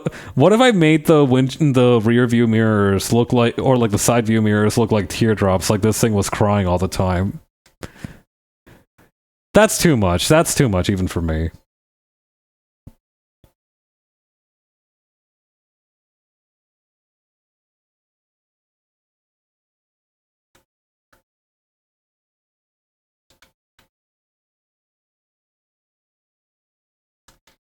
Maybe he should sharpen his snout more, play into the fish thing harder. I don't know. I don't know. It can't look too much like anything. I think being a fish gives it too much like morphological coherence. What this thing needs to look like is the missing link where fish briefly walked on land.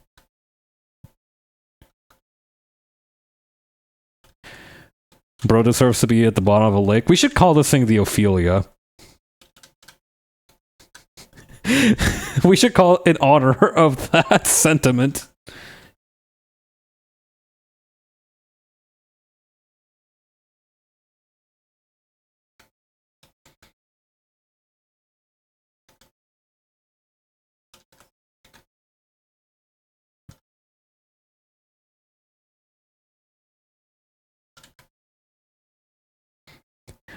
Tic-tac mobile. Wait, hang on. Let me Google that real quick.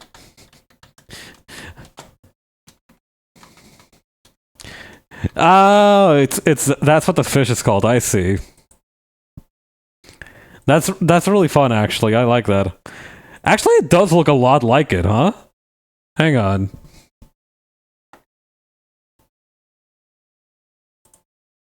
It looks a lot like it with the flattened snout and shit.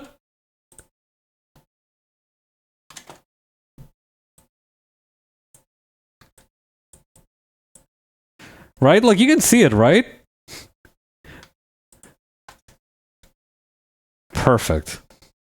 I was just wondering how else we could mess up this car. Now, I know we said that a big thing was like having the Sion style single eye, but hear me out.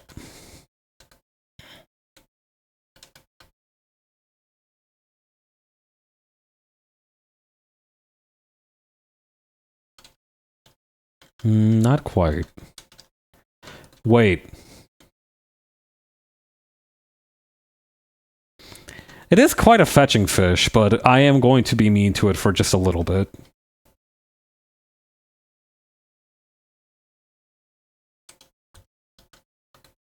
No, that looks too much like snouts. I need these to be... Yeah, too small sticking up eyes.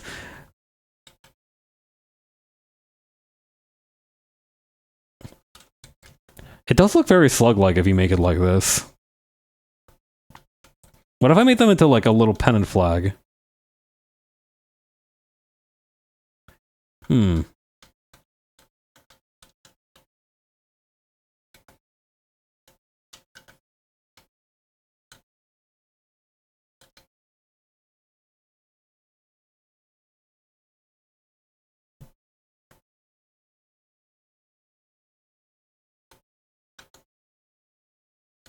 Almost thought those lights were mounted on the dashboard inside the vehicle. What if you flashbanged yourself every time you drove your car at night?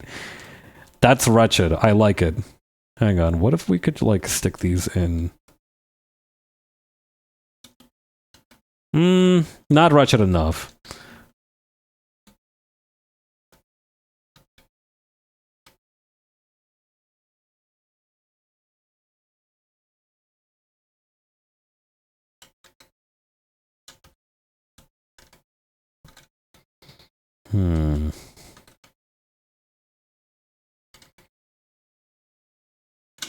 Not really a fan of it, to be honest. I don't know. Wait.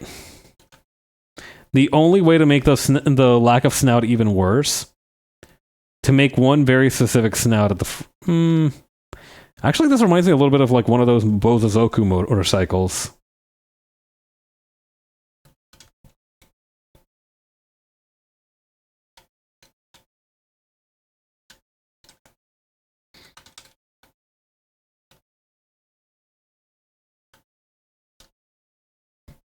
No. This is not the way.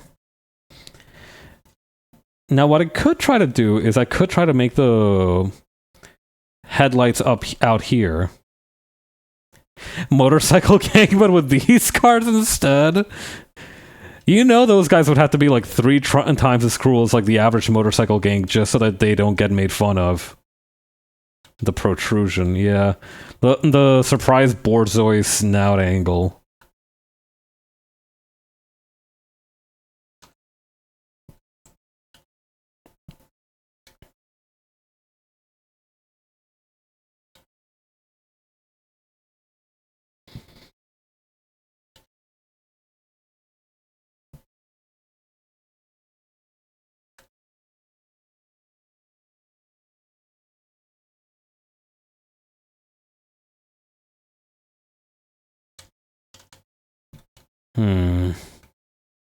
It is a little dog-like, isn't it?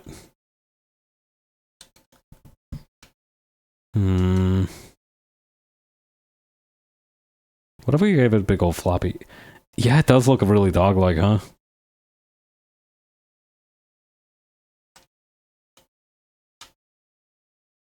Okay, let's take a step back real quick.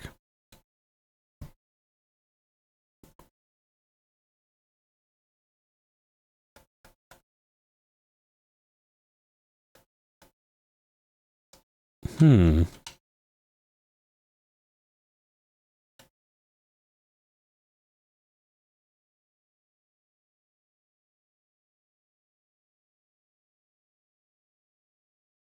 Hmm.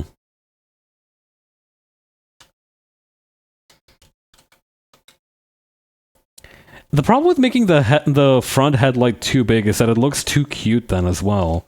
Like if we make this like one big eye, raise his hand, is the tire in the back still mandatory? We can let it go. We can let it go.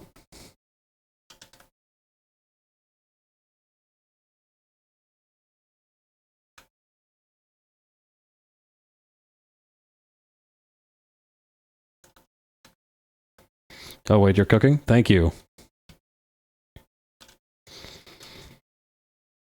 Hmm.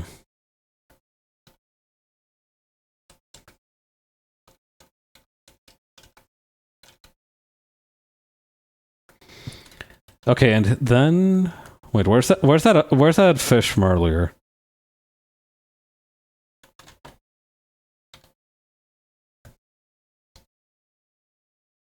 I think that's what I think it reminds me a little bit of this one too. Snub nose tire.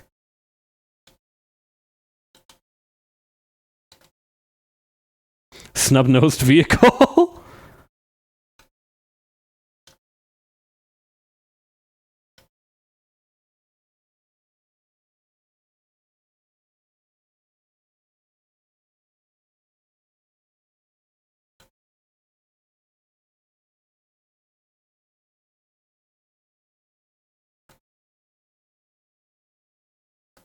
Okay, and then back here.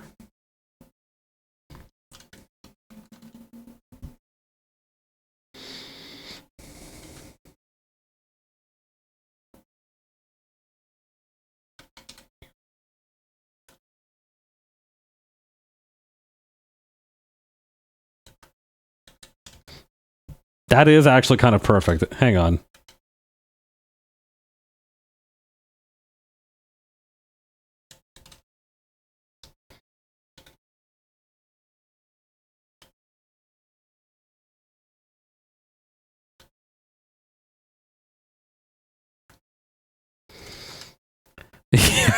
Yep, that's it. That's it. And these two are the blinkers. We could make them look like they're crying.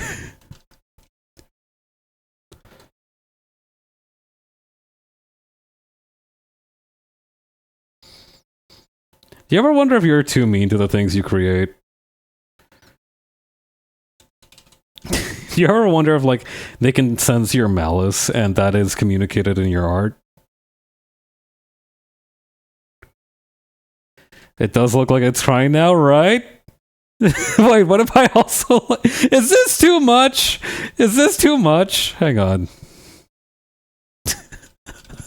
Oh no! That's too much. That's too much. I think not giving it eyebrows makes the expression more poignant, actually. I feel like we will see a tendency towards smaller cars as we move forward, what with smaller family sizes and environmental concerns and less people moving into single detached houses with their own plots of land. Or that's what I think.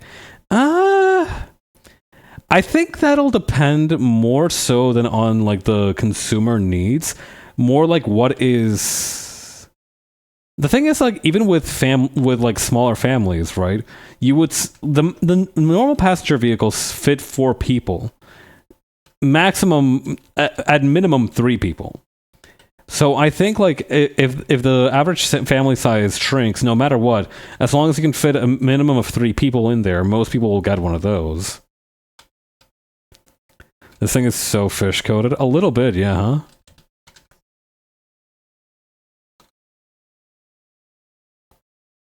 What if I gave it like jowls?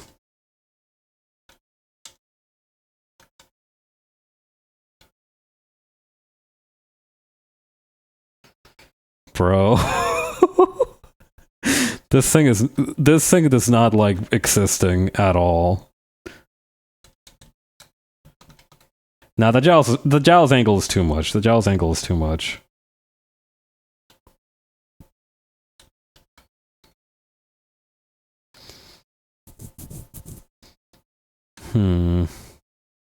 Still the issue of the rear view mirror.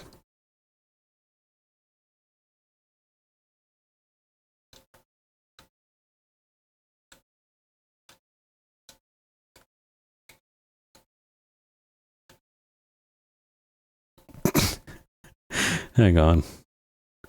Maybe I should make it a horizontal grille instead.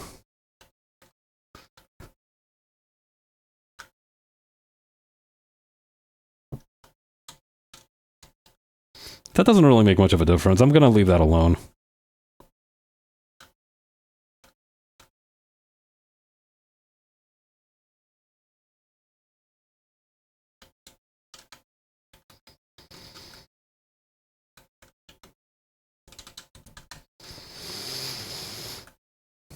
Alright, this is a righteous little piece of shit. This is such a...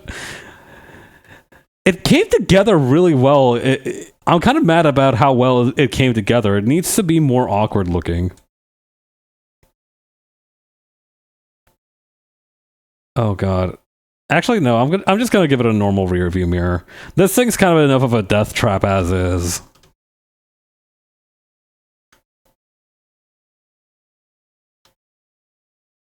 Fisher priced as toy car.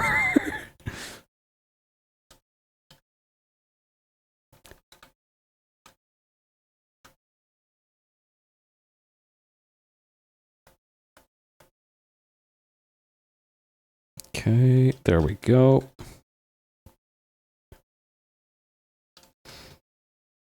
The one normal thing I am permitting this car. And also, hang on.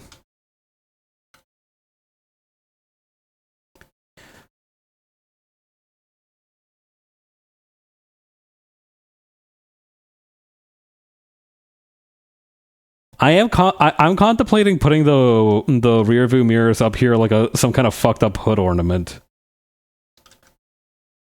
But that's too much, I think.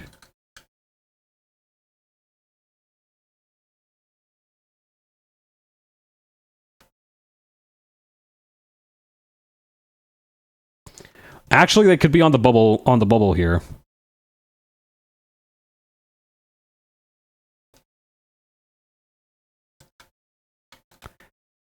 They're like a solid inward chunk of the bubble. This is just a modified motorcycle. I've got some crazy news for you about a lot of the micro cars that we've been looking at. Well, no, I doubt that most of them are modified motorcycles, but they're categorized as motorcycles in a lot of cases.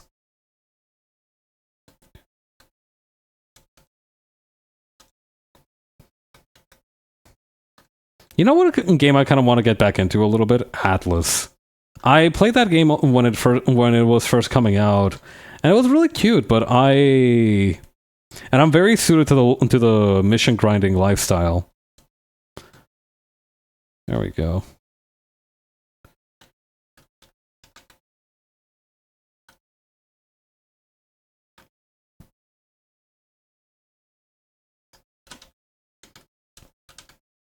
Oh god, this thing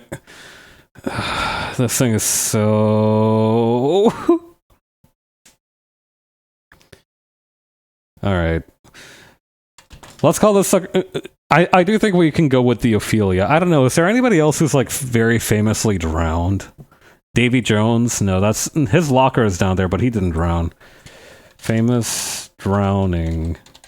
Mythology, Wikipedia.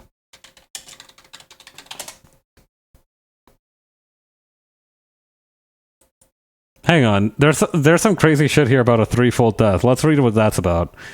The threefold death, which is suffered by kings, heroes, and gods, is a reconstructed Proto-Indo-European theme encountered in Indic, Greek, Celtic, and Germanic mythology.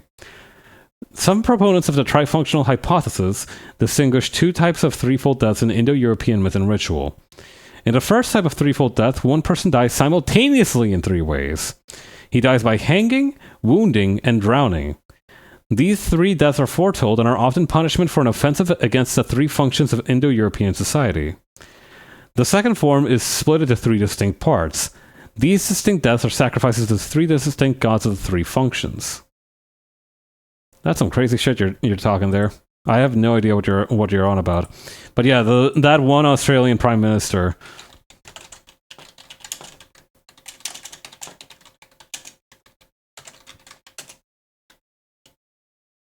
The disappearance of Harold Holt, the 17th Prime Minister of Australia, disappeared while swimming in the sea near Portsea, Victoria.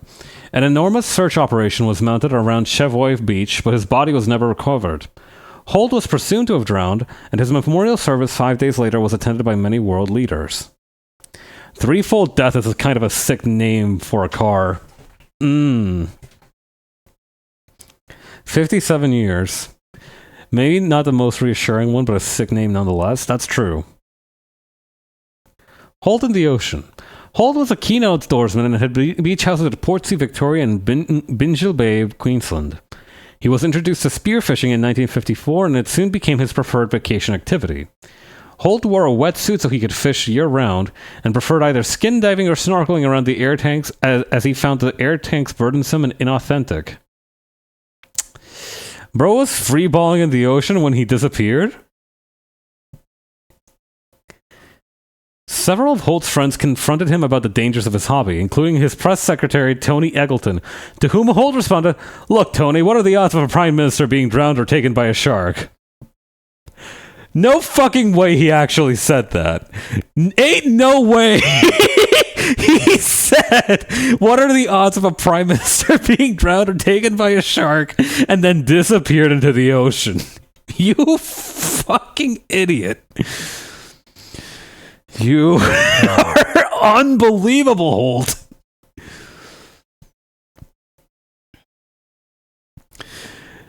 On May 20th, 1967, Holt had a close call while diving at Chevoy Beach in the Mornington Peninsula, where he became distressed and called for help. Pulled ashore by his driving companions, he remained conscious but turned purple and vomited a large amount of seawater. Holt attributed the incident to a leaking snorkel and supposedly remarked, "That's the closest I have ever been to drowning in my life." Stop foreshadowing your death! You stupid fuck! He spent 25 minutes chasing a large coral trout, but eventually had to abandon the pursuit due to extreme shortness of breath. Ay, Dios mío.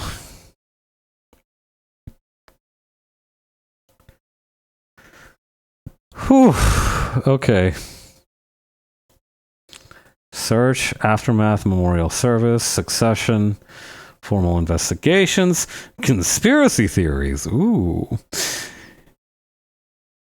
Yeah, I think we've got our name. Holt's threefold death. I am actually thinking about it. You remember how I wanted to mount one of these stupid cars on a on like a monster truck suspension? I think the monster truck modification should be called a threefold death. Wait, what's this? Holt faked his own death to defect to China and was collected by frogmen who dragged him into a waiting submarine. Reviewers noted multiple factual errors in the book, not least that it was physically impossible for a submarine to be positioned so close to the shore. Holt's wife and grandson have both rejected the theories. Zara even observed that her husband didn't even like Chinese food. That's crazy. Oh. Holt is remembered more for the circumstances of his death rather than his political achievements. Sole Bad Guy believes that his disappearance marked the end of an interregnum between the stability of Menzies and the internal conflict the Liberal Party experienced under Gordon and McMahon. The dude from wrestling? Australia had only one prime minister from 1949 to 1965, but 6 prime ministers from 66 to 75. Peter Bauer said that Holt's death ended Australia's age of innocence as it meant national leaders could no longer keep their private lives completely away from public scrutiny. Okay, fine, you got me. His name is Sol Ansel. I just wanted to say Sol Bad Guy. This guy has kind of a crazy profile. Very clean part on the on the hairline. Okay, let's take a quick, really quick look at the Welsh, no, maybe, which one of these is the shortest? Welsh legend. Myrddin Wyllt, one of the sources for Merlin of Arthurian legend, is associated with threefold death. As a test of his skill, Merlin is asked to prophesy how a boy will die. He says the boy will fall from a rock. The same boy with a change of clothes is presented again, and Merlin prophesies that he will hang. Then, dressed in a girl's clothes, the boy is presented and replies, "Women or no, he will drown." Okay, trans misogynist. As a young man, the victim falls from a rock during a hunt, is caught in a tree, and drowns hanging head down in a lake. Jesus! Yeah, no, it is a super clean receding hairline. Like, bro definitely got that clipped at some point. Is that a knitted tie? Shut the fuck up. Why?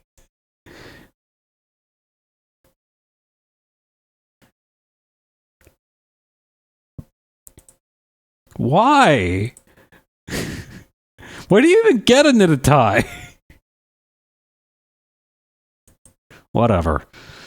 Okay, so Holt's death, popular culture. Wait, one more. Hang on, I feel like this is going to be a really good one. Holt's death has entered Australian folklore and is frequently the subject of black humor. Travel writer Bill Bryson labeled it the swim that needed no towel. Holt's name has become a byword for any sudden or unexplained disappearance. The phrase "to do a Harold Holt" is rhyming slang for to bold, i.e. to make a quick exit. Holt's death spawned a storyline in the Australian soap opera Neighbours, and has been cited with inspiring the fall and rise of Reginald Perrin, a British television series. Rugby league commentator Jack Gibson, ex-coach of the Cronulla Sutherland Sharks, said waiting for Cronulla to win a grand final is like leaving a porch light on for Harold Holt. Fuck! Over the following 30 years, opposition fans taunted Cronulla by waving posters of Holt's face and dressing up in wetsuits. That is insane. Yeah, no, the account of Holt's disappearance is... Whew, it's a lot.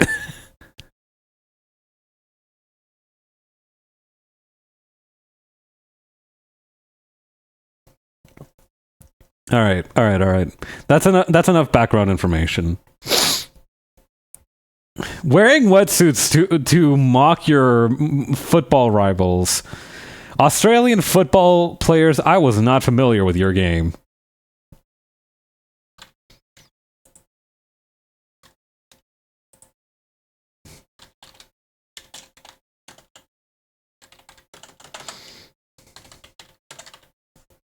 All right, so we've got a name for the car, the Holt. The Incredible Holt. No. Is this too much? We are doing a fun bit here, but I wonder if this might be a bit too much. Oh wait, are you talking about wearing the wetsuit thing or like the name thing?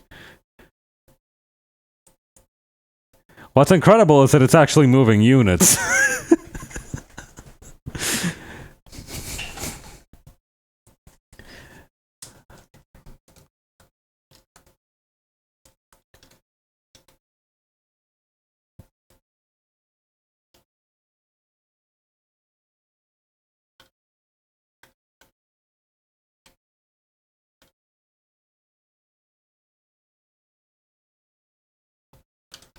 There we go. Oh, the wetsuit thing specifically. Yeah, no, that's a bit much.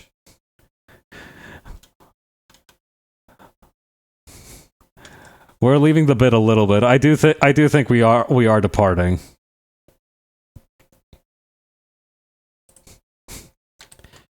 Okay.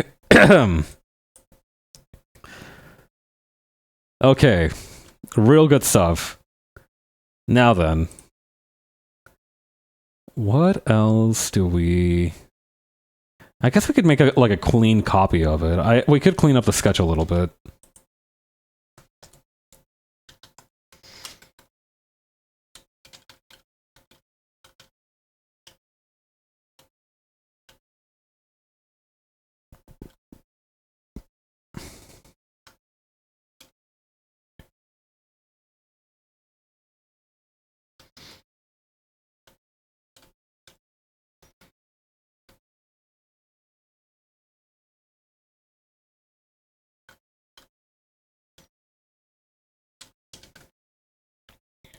I think the back wheel might need to be a little bigger to be on the same level as the front wheel.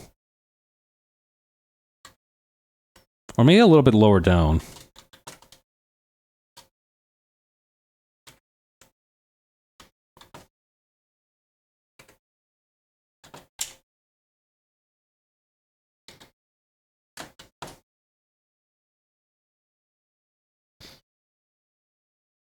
Colored like a eclectic now. The prehistoric camo would be honestly insane. I love it. Let's do that.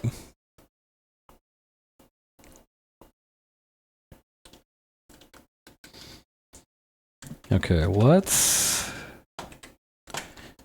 invert this so that it turns so it's like black and white.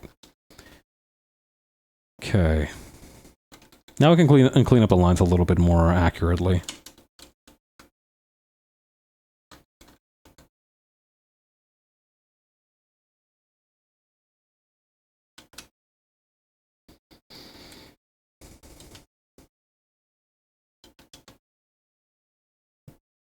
Ironic because the Galactic left the water and Holt returned to the water. There is something very poetic in like the various influences that are driving this. Pun intended. The influences that are driving this car.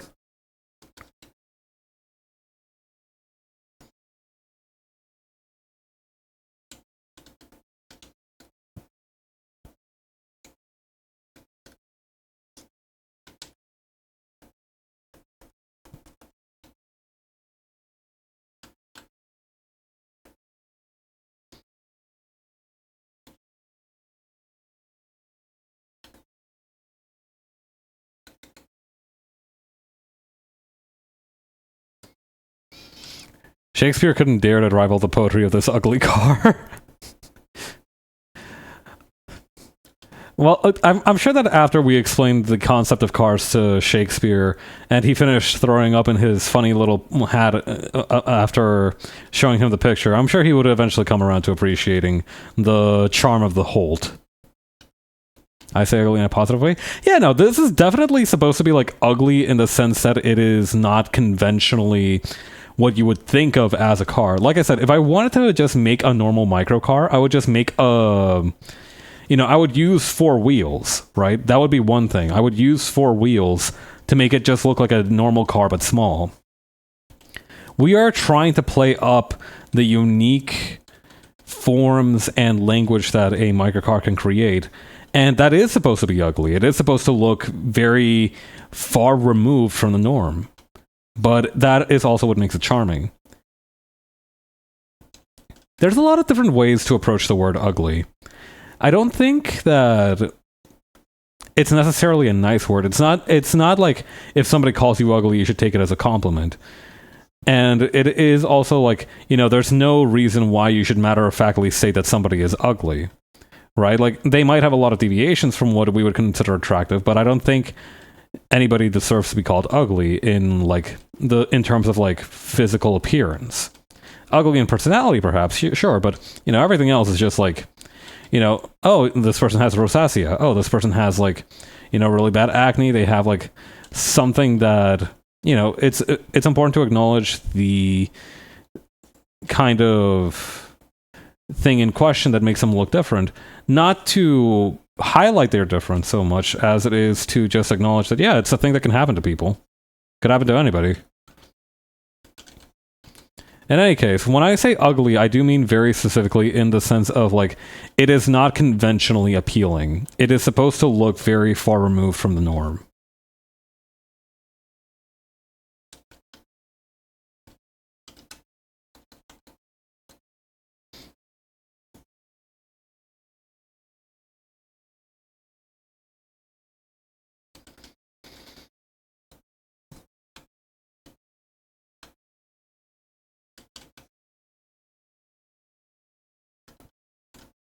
But yeah, no, everything could be ugly in the sense that, like, but yeah, no, we're definitely going with a fun definition of ugly in this case.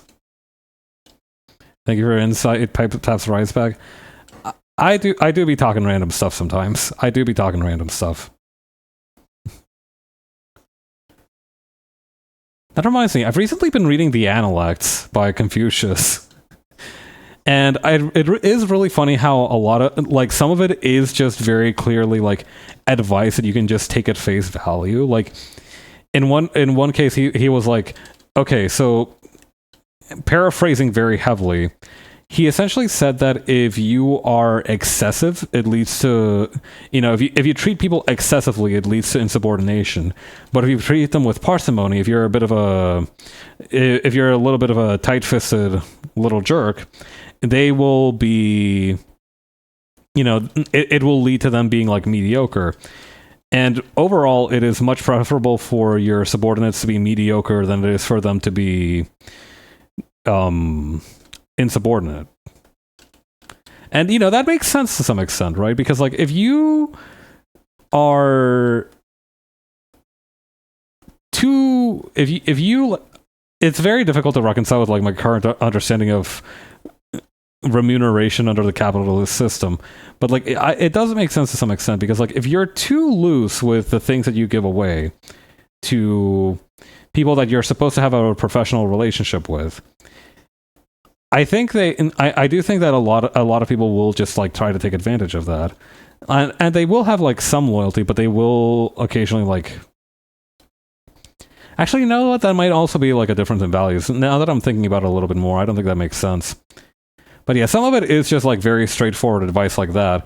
Some of it is using a lot of comparisons to contemporary history for that time, which I wasn't really able to follow, and other times, it's just him roasting the fuck out of his students.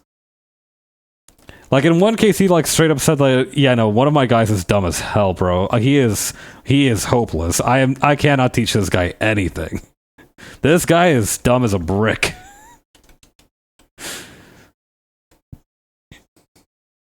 Really funny.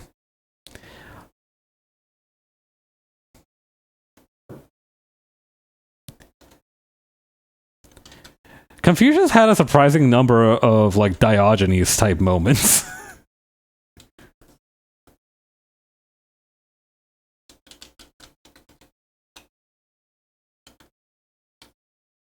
But yeah, very fun read. There's a translated version of it up on Wikisource if you're interested in taking a look for yourself.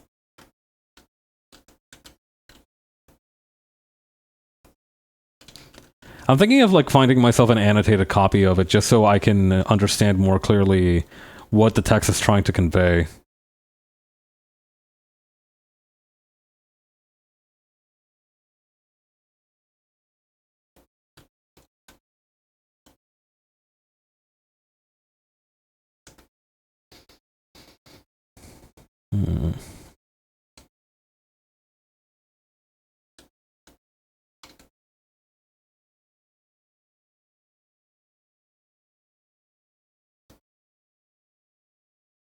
Just drawing the inside of this car door.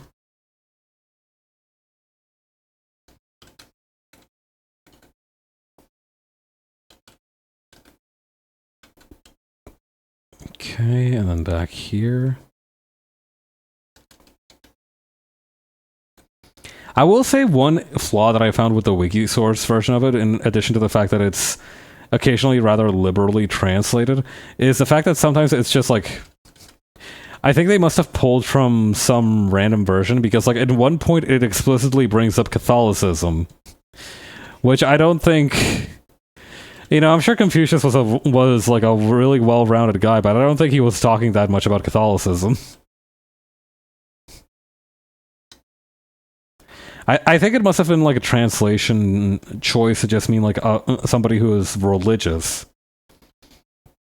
But yeah, very, very fascinating decision. Yeah, I know. When I read that, I was also like, wait, what do you mean? Wait, say that again?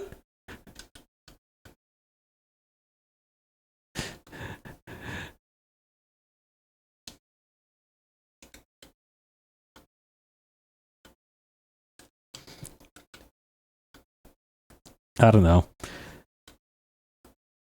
So as I said, the translation could be a little bit iffy.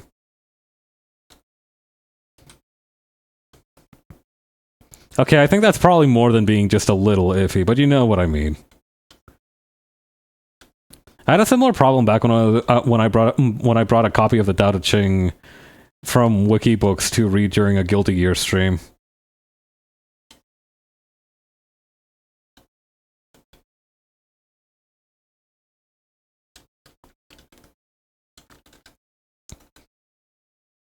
Okay. You know, we don't really need the angular windows now, like the blown out bubble style windows, now that we have the rear view mirror, since the whole conceit of the windows was one, to look ugly, but two, to provide a way to, like, look behind you when you were in this car.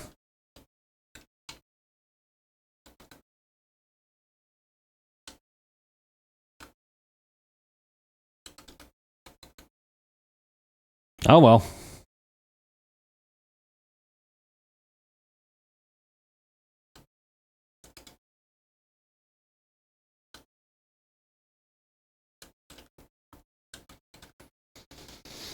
Okay.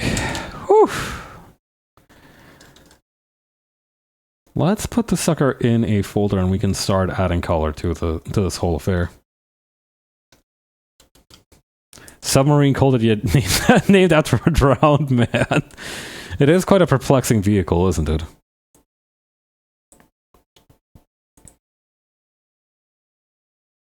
I'm getting conflicting accounts on like what the Galactic Tiktaalik looks like. Tiktaalik. I'm sure there's a... It is a little poetic. But yeah, it looks like they're mostly green with like some red splotches.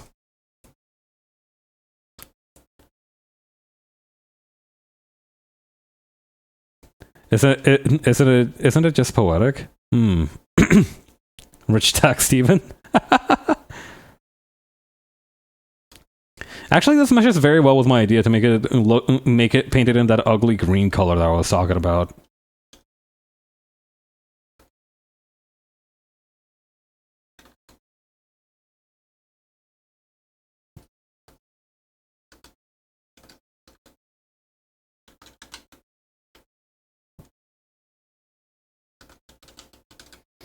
You know what? I kind of miss rich text files. I used to, back when I was still using a MacBook for school reasons, I used to, instead of using like Pages, which is the Mac version of Word, I used to write everything in Notepad, on the, like the Mac equivalent of Notepad. So I would just export everything as a rich text file.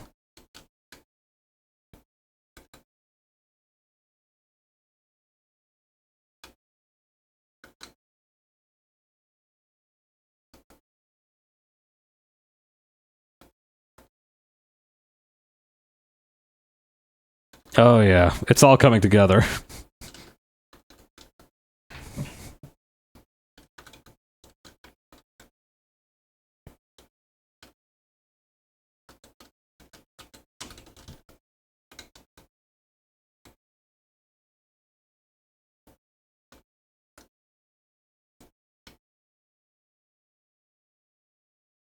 Okay, there we go.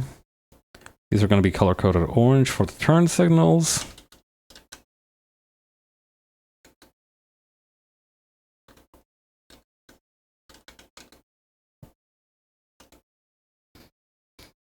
And I really like the idea of like having red hubcaps on the wheels.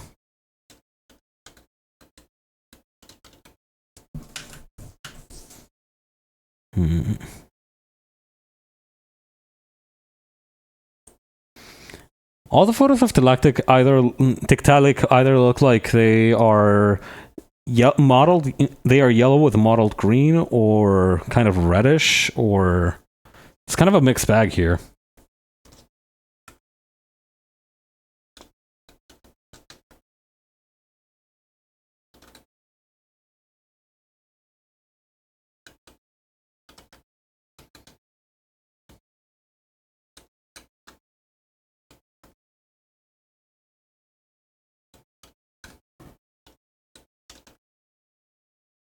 Okay. Make the monster truck version red? I like that idea.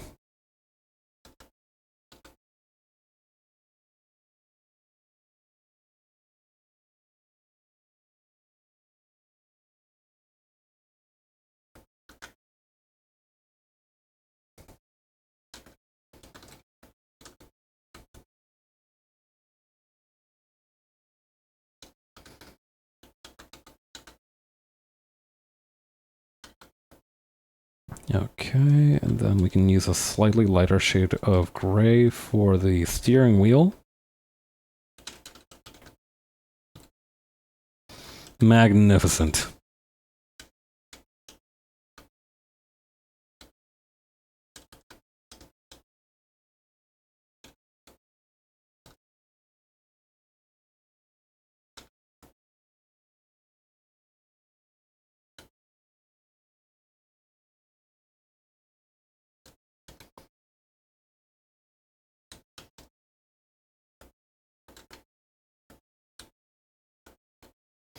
Actually, hang on. There's a couple of lines missing here.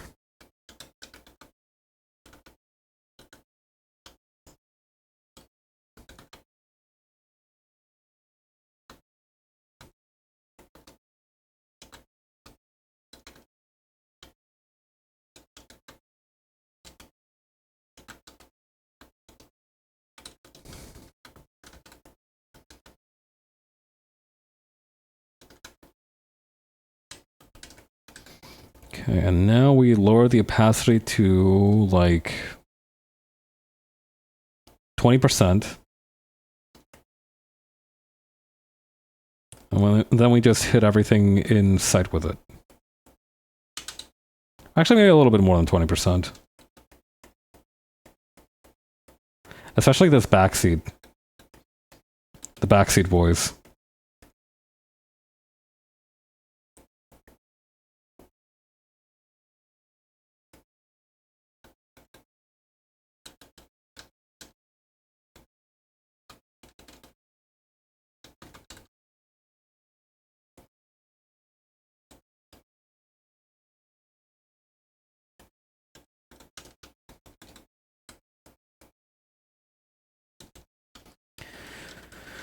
Whew. Did you give this car your own color scheme? Not intentionally. I'm trying to make it look like this thing.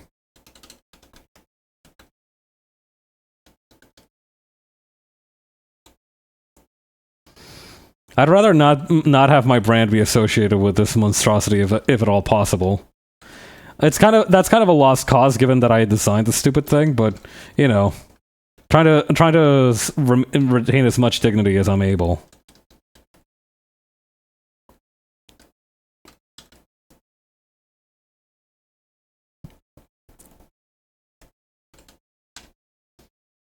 I guess this is more like a yellowish color than green, isn't it? Oh yeah, now we're getting somewhere.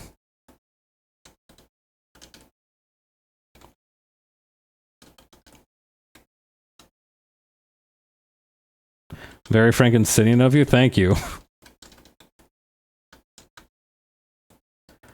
Fuck my creation. Alright, what else is there?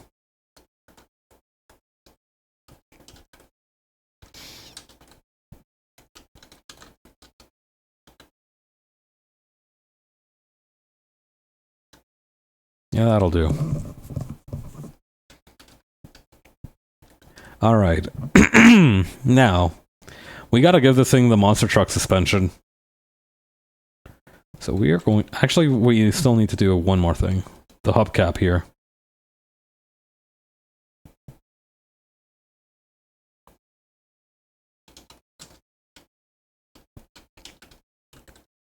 Oh boy.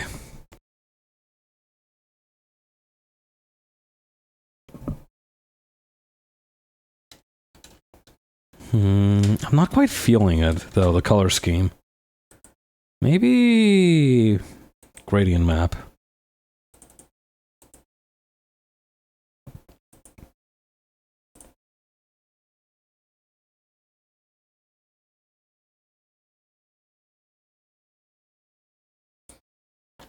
No, that's not... I needed to, like, harmonize the color scheme.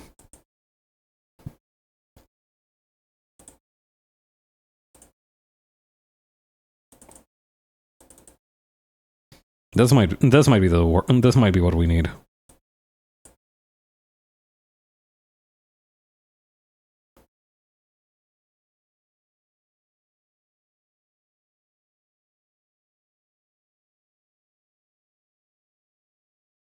Yeah, something like this. Not sure, actually.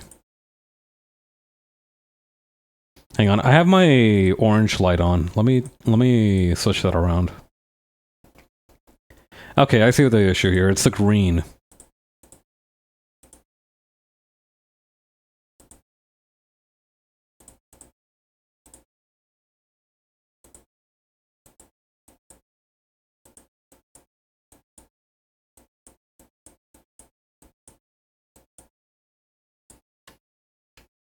Yeah, it's definitely the darker green that's throwing me off here.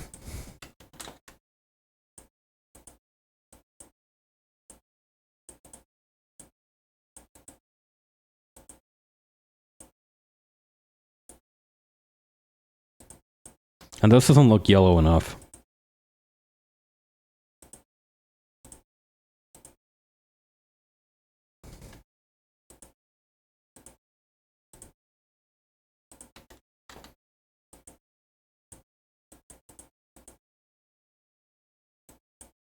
A little less saturated, too.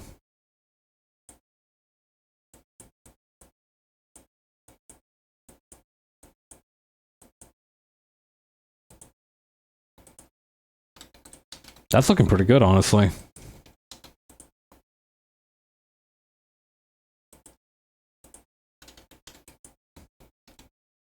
Yeah, definitely looking a little bit better.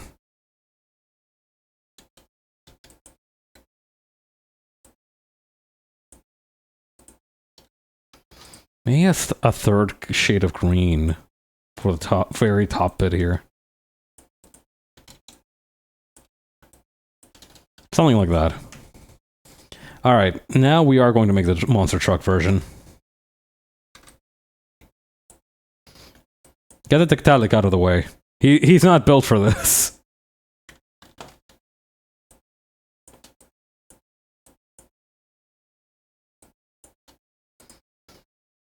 Wait, is there like a 3-wheel monster truck? Hang on.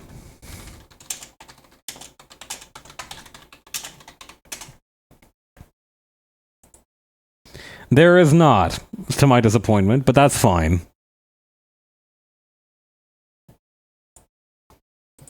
Alright. We can get rid of the color palette real quick. Yeah, he's not built for these arenas. But we love him anyway.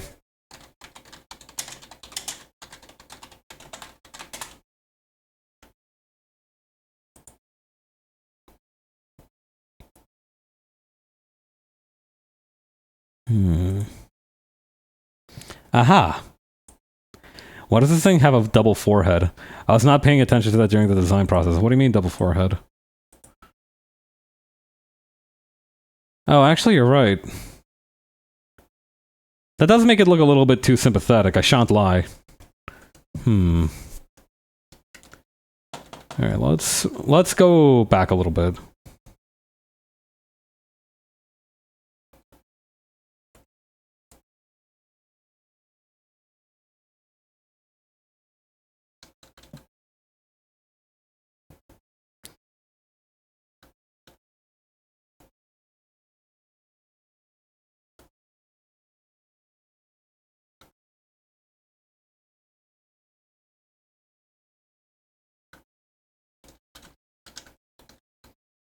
Actually, this top forehead can get nerfed too.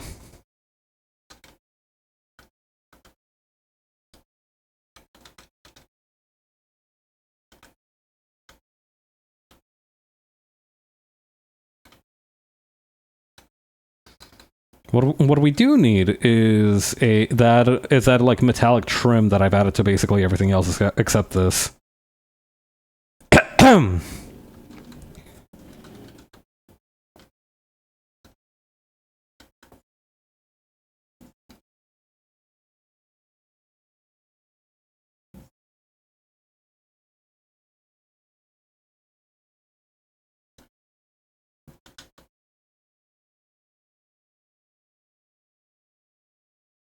Okay.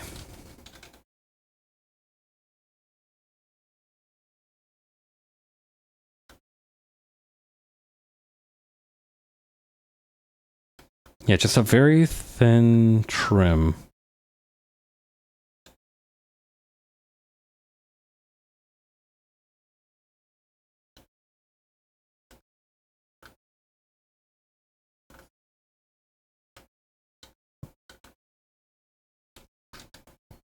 Perfect. Now it has even less of a personality.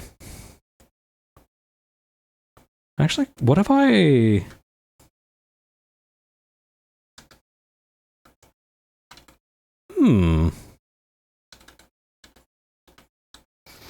It kind of looks like it has a 5-head like this. I'm a fan. But maybe just a little bit more space. Right here.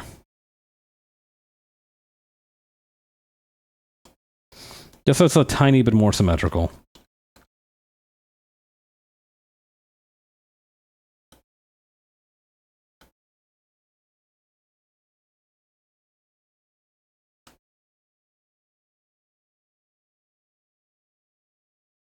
Actually, for that matter, why give it the canopy at all?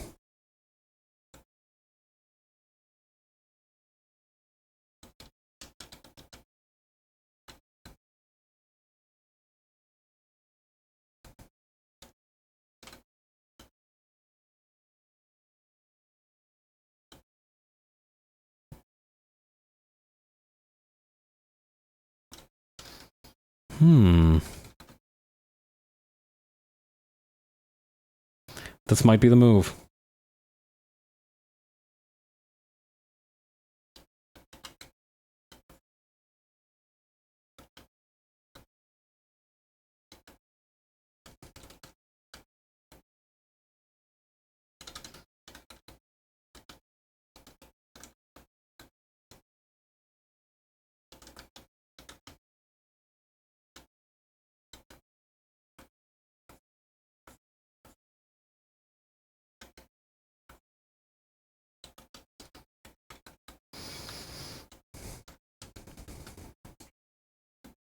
This looks too cool. I'm sorry. We can't do the three little lines here. It looks too interesting.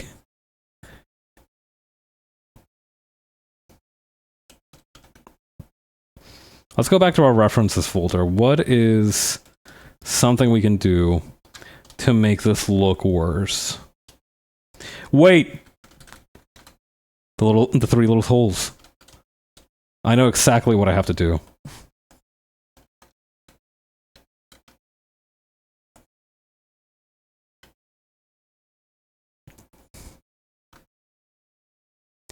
The thing that always seems to happen with me is that I either make things more cool than necessary, or I make them look more evil than necessary.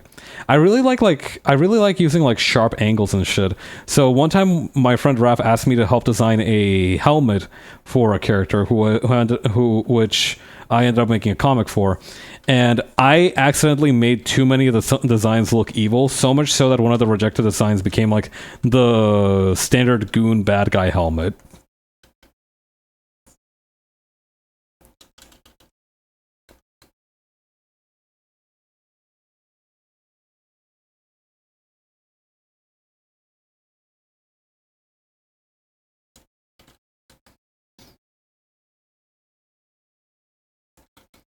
Is there anything else we could do to it?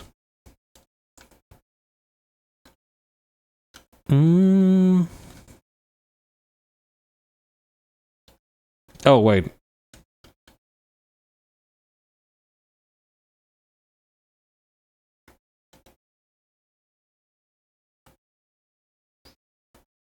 There we go. Now the windshield wiper has something to be attached to.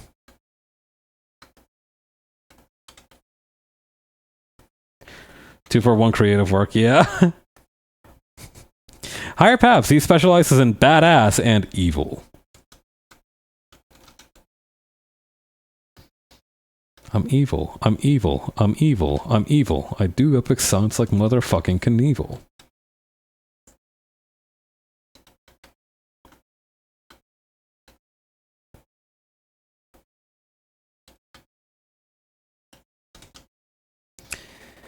You know, for all the flack we gave Holt for foreshadowing his own death, I do think vanishing into the sea is a surprisingly dignified way to leave office.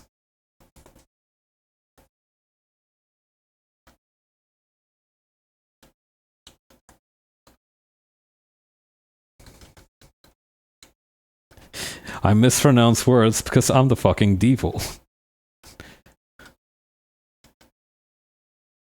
That's such a funny song that I cannot sing the full lyrics to.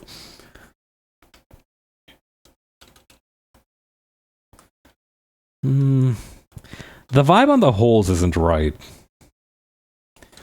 Is there anything else we can do?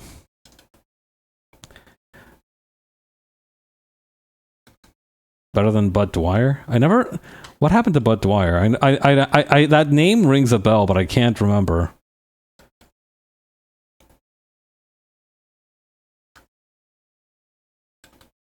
Dwyer? I barely know her.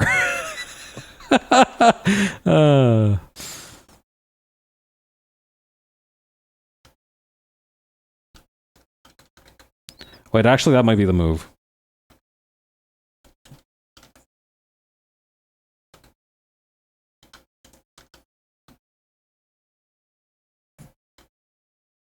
He shot himself on live television after being caught in bribery. Oh. Yeah, no, I guess that is preferable. Jesus. Whoa. I'm not sure what I was expecting, but it wasn't that.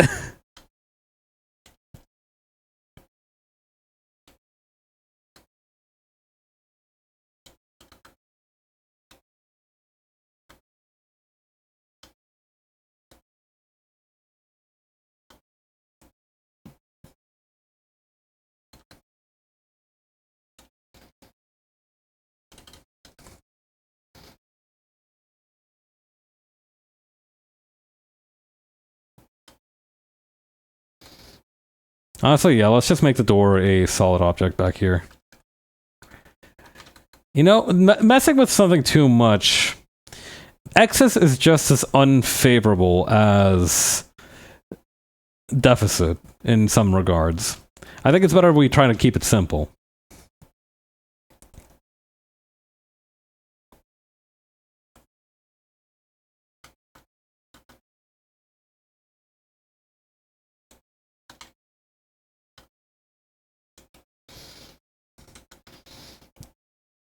Oh yeah. You guys remember that whole thing when, like, some influencer tried to sell her bathwater on the internet? We're doing that again, apparently. I learned that recently some company has been making soap bars with like another influencer's what do you call bathwater as an ingredient.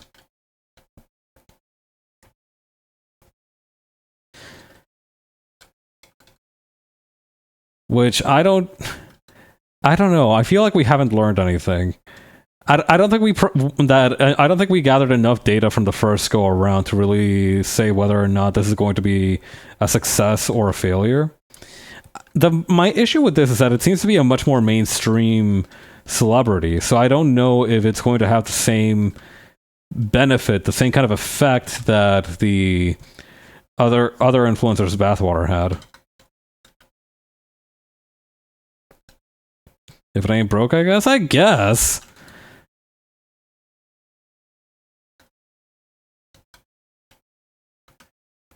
guess really there's only minor improvements you can make to the formula. You don't really have to like change up the paradigm to really like make any major changes, but I don't know. I just thought that we learned our lesson the first time. That any kind of like body fluid based product is probably not a great idea. History repeats itself time and time again, I suppose. We can't really be bad at it for that.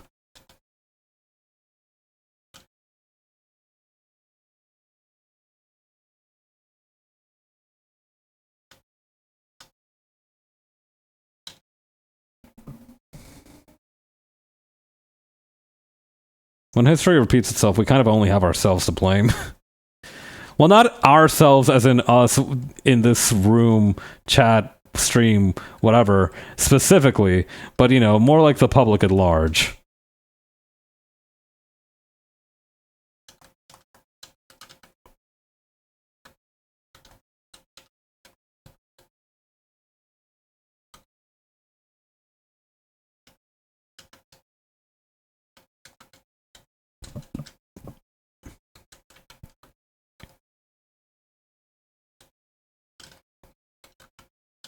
Oh yeah, we would have to paint this with metal, huh?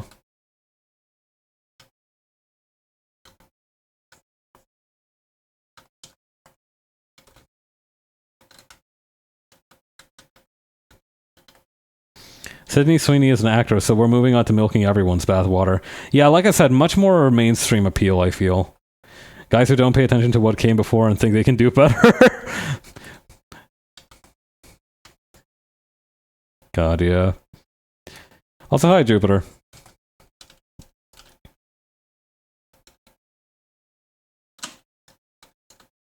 The dashboard needs to be an uglier color. I'm gonna make it like the same color as the undercarriage. My internet is atrocious at the moment, so if you establish that while it was freaking out. Oops. Don't worry, you are just in time. You are just in time.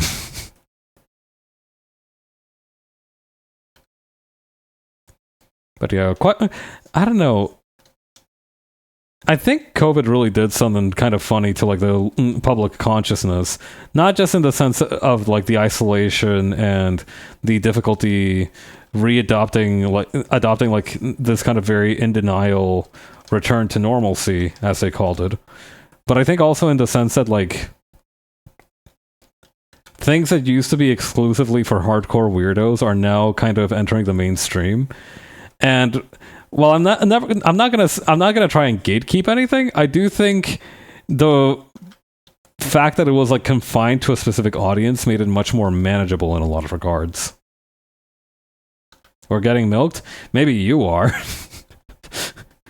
Speak for yourself, mammal life form. or wait, no, actually rice milk is a thing you can make. Shit, I'm not safe either, am I?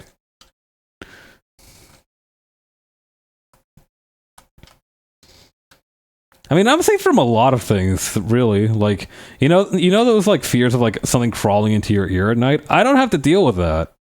I don't have ears.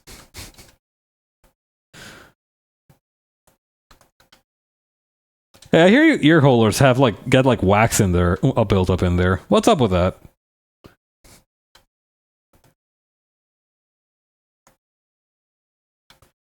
Maybe we should gatekeep the bathwater. Yeah, I don't know.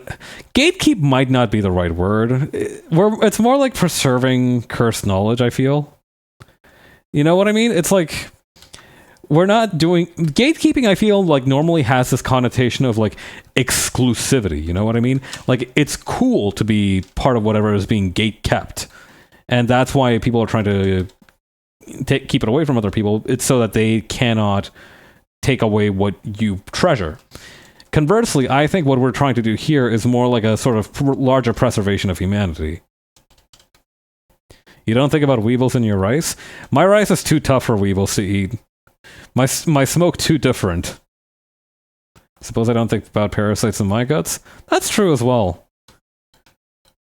Not to mention, I bathe regularly, so most weevils get washed away if they ever happen to land on there.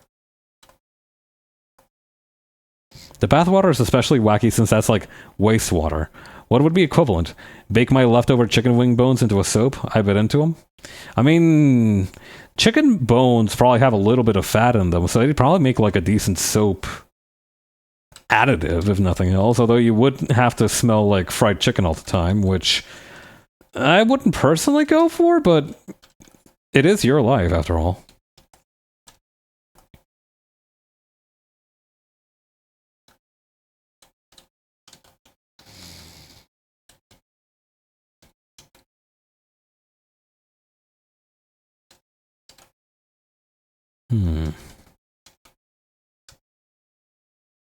Much to think about.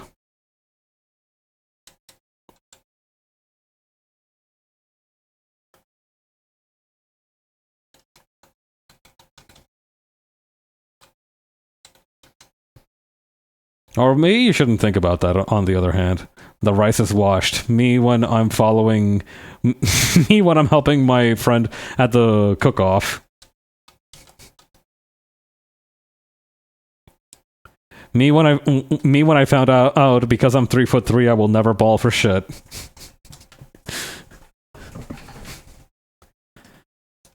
It's not that I will never be balling. It's like the balling in question is going to be quite difficult to achieve.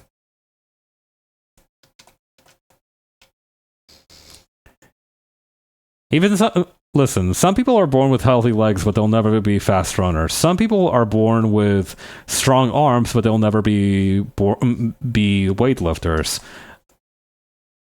Even if I can jump, I don't know if I will ever be it, if I will be on that draft, on the NBA draft.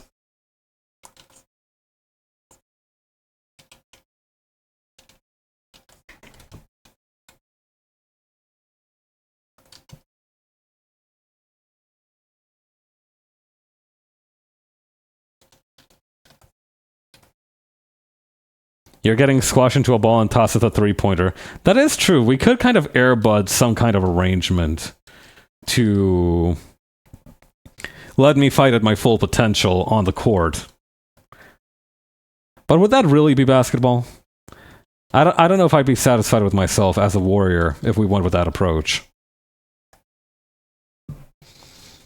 I'm not gonna lie, we went into this trying to make it a really ugly car, but this just looks like a perfectly serviceable vehicle now that I've looked at it long enough.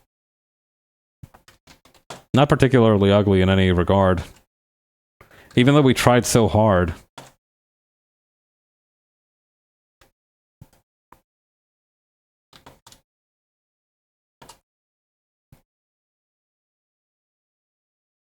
The only draft I associate with you is your sketchbook. Nice.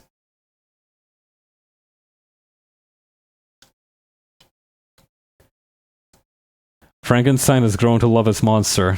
It is crazy how this ended up happening, yeah. Airbud rules. Nobody said it was illegal to use Mochi as a basketball. Does Mochi have like the bounce needed to effectively be used as a basketball?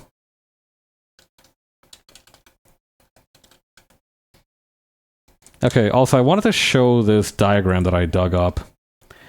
Bigfoot number 8 sports the latest in monster truck technology. Computer-designed chassis with a 4-link suspension and smaller sized tires give this Bigfoot more speed, stability, durability, and comfort than its ancestors. But yeah, this is really useful.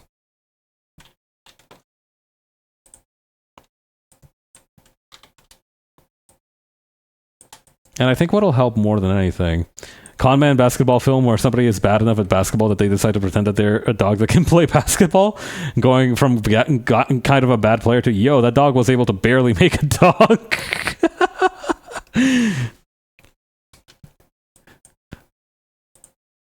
I feel like it's not said enough that Jupiter is one of the funniest people ever.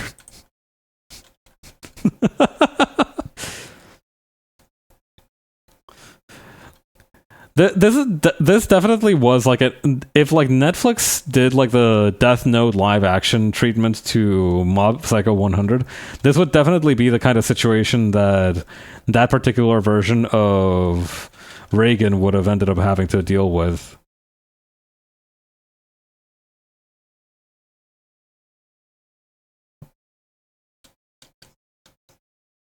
It's more impressive when you're not kind of a mediocre guy. Yeah.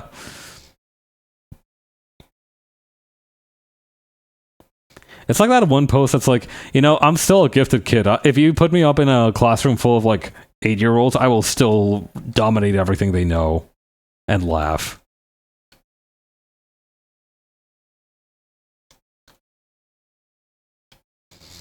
The talented dog is worth way more than a regular guy. That almost sounds like a like a Confucius proverb.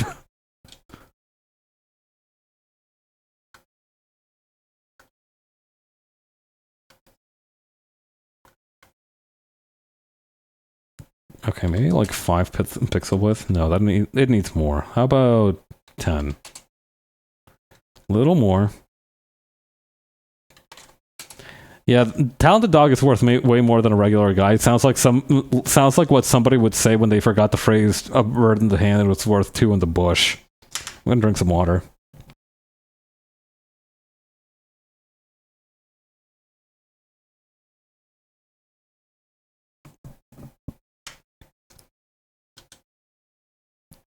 This feels like that one movie where the time alien turns into a dog. What?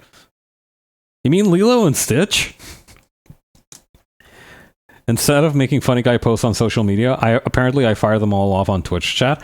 I've been doing something like that. I have like 50 drafts on my Twitter that I've just never sent out. I just have them there because I know that if I start posting them, I will lose like the mandate of heaven that is the poster's temperament.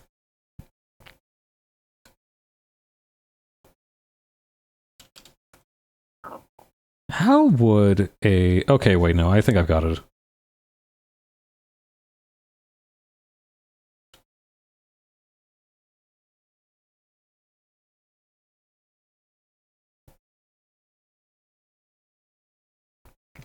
Beautiful ephemeral comedy gems. I need to find a way to get rid of them. Like, there's some bangers in there, but I don't want to waste them on social media. It's not so much wasted, so much as I think they're probably funnier than they actually... I probably think they're funnier than they are. And I don't want to know what'll happen to my ego if all of them flop. Mandate of heaven for posting sounds fucked up. I mean, listen. Mandate of heaven is one thing, but like the common man has the right to post. That's also like that is a very important thing that a lot of people seem to forget about the mandate of heaven, is that like you can very easily lose it. All it takes is like one guy posting better than you for the entire population to be like, you know what, maybe our current poster isn't great. I bet that guy could probably dethrone them and shit, and we'd be much better off. Time Allen, a family movie about a time traveler descended from Tim Allen who travels back in time to try and convince it to not be... That's... Nah, that's gotta be... No, that's not... That's not a real... That's not a real movie, is it?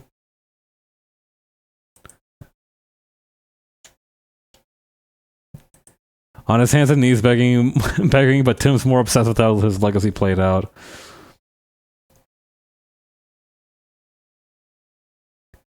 No, okay, I cannot for the life of me find Time Allen. I do feel like I have a little bit of stolen valor from the Shifu announcement post that I made on Saturday because of the fact that I didn't know who Michael Caine was. I just Googled old actors, and his name kind of popped up first.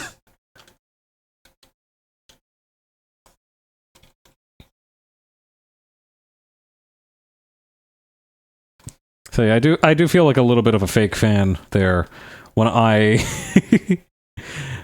when I said that some guy is going to come out of the fight looking like Michael Caine. Too brilliant for Hollywood to catch up. I think so. You might have been tweeting. You might have been funny posting from the future there, I fear. Like, we're gonna have like a butterfly effect thing where like you've made that joke and now like 15 years in the future, after Disney has run out of live-action remakes to make, and after they've run out of live-action remakes, they're gonna make time, they're gonna like unearth my VOD because like some random Disney exec was flash cloned and was like, oh, this Pavs guy sounds funny, and he will see your post, he will see your message, and now we'll have Tim Allen on our Time Allen on our hands.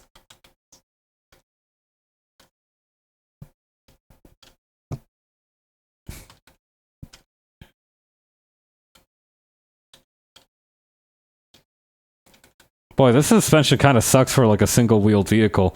The thing is, like, I think this part down here is really important for making the vehicle move. So this would very much just be like a glorified suspension wheel, wouldn't it? Actually, that gives me an idea. Have you guys ever seen a Have you guys ever seen a motorcycle called the Tessie 3D? It's a rather unconventional vehicle. Let me put a picture of it up on the screen. Not too unconventional, but its suspension is what really stands out to me as a motorcycle.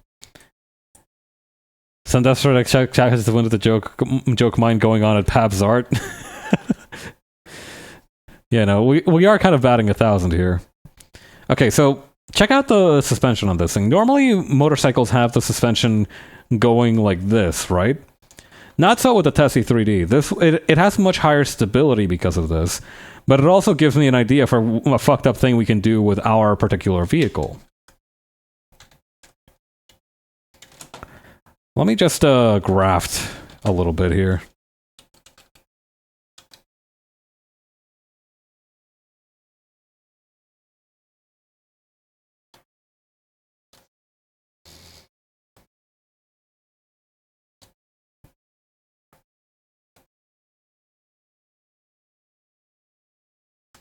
Holding my wheel in front of me as I run on the road.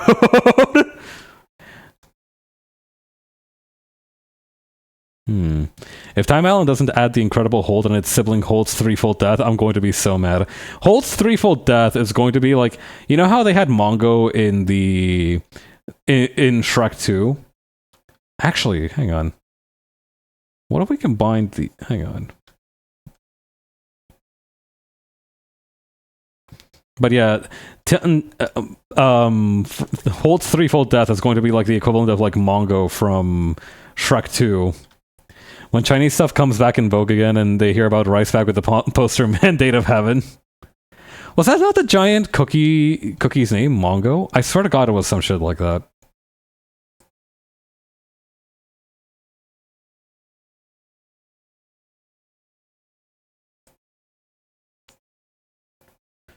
So he's gonna die very quickly. I do think so. He's going to have like he's going to show up as like a final boss type character and menace the main group of characters. But I think like seeing his younger brother, or you know, seeing her, the machine seeing its smaller cousin, its originally unaltered form is going to be a very Kamen Rider kind of moment, where it just kind of like has this moment where it rekindles its humanity and decides to turn against its master.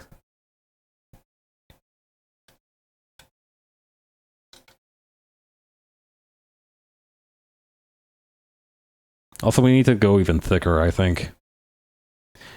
He's going to have his threefold death moment. God.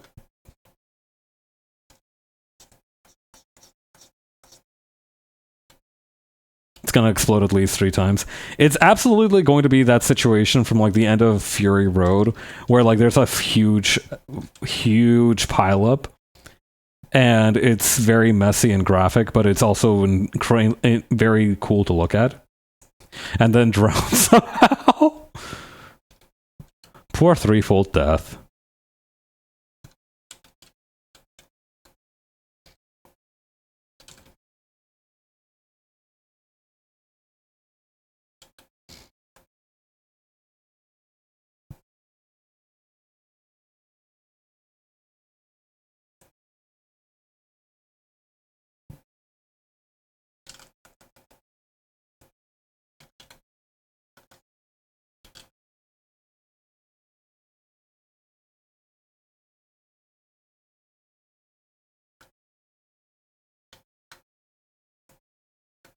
Okay, just adding this up here.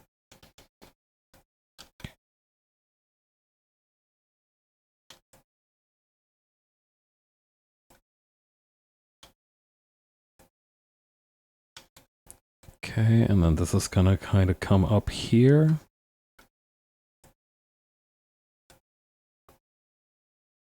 Gotta wash my hair, I'll be back. Alright, good luck. See you soon.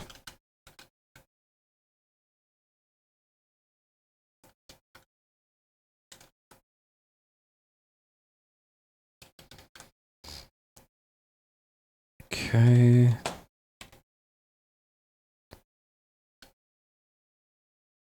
Then maybe a slightly darker color for the back axes.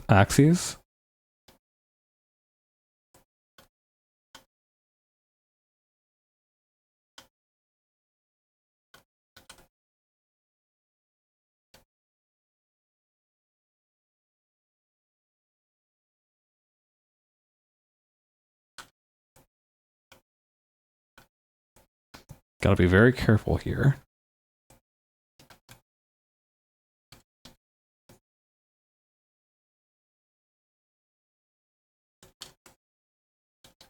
Gotta finish curving this out.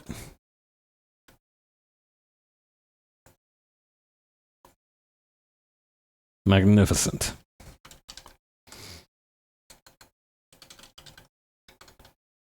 And then we can just make a little thing here, and then we can just add normal suspensions on the back.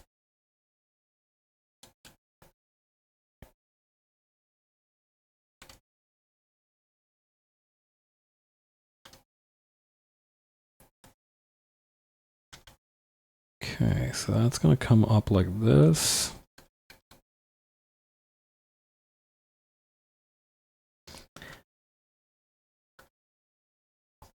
Okay, put this here.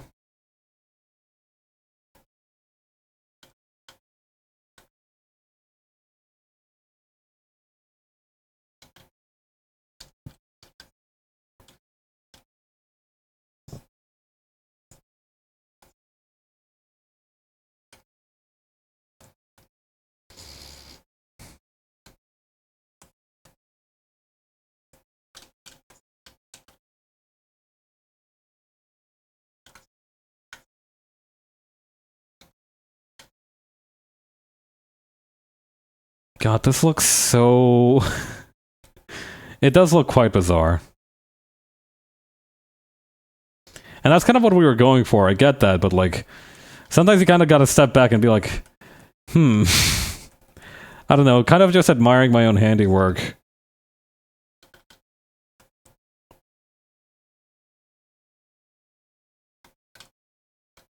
It is a little bit difficult to determine whether I was in the right or not. But I do think we've done some excellent work here today.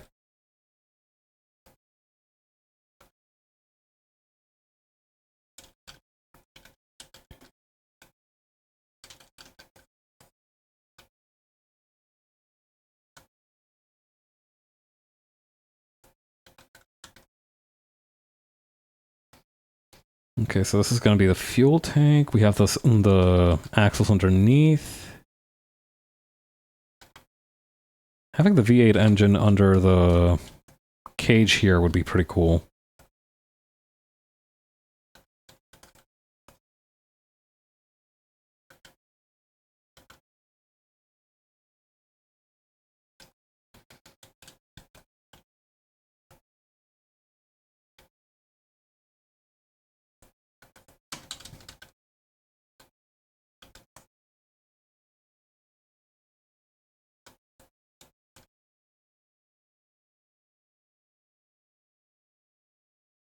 Okay, and then we also need an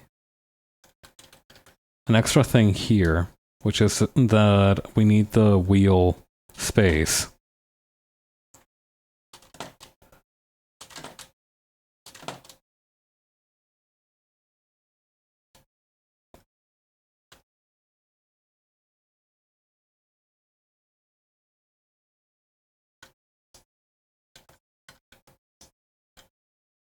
It kind of looks like a fucked up tractor, doesn't it?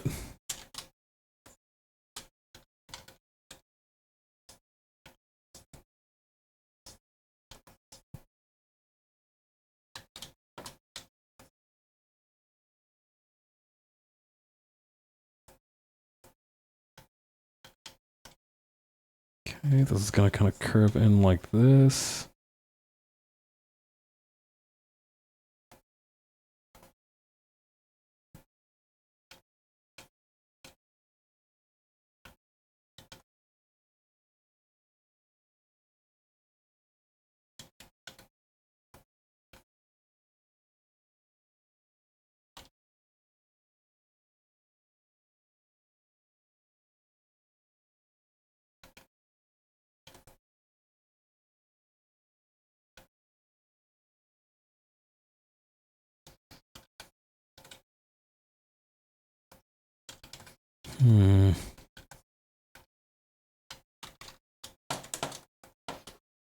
This needs to go here, and this goes here.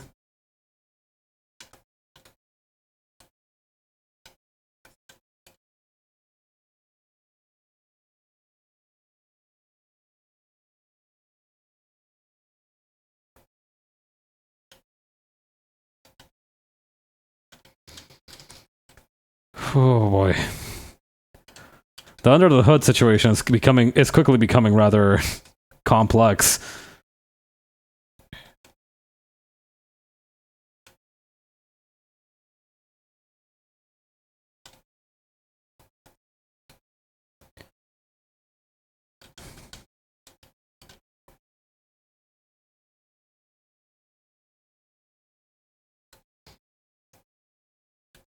Okay, then we need to grab the original guy back here, grab the color of the wheel.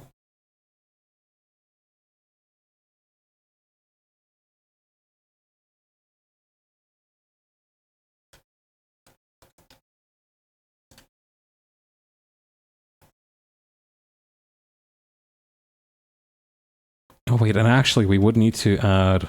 Or no, wait, this would go under the cage, that's fine.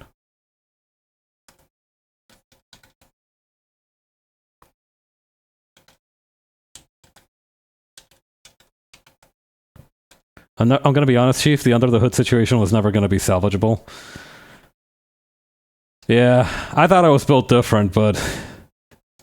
It is important to also accept your own shortcomings and faults.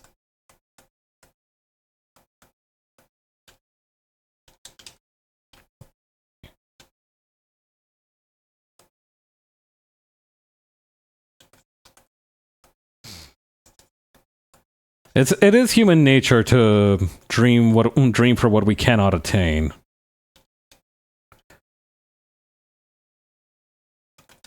To strive for what we cannot attain, to dream of what we cannot attain, whatever. Same difference.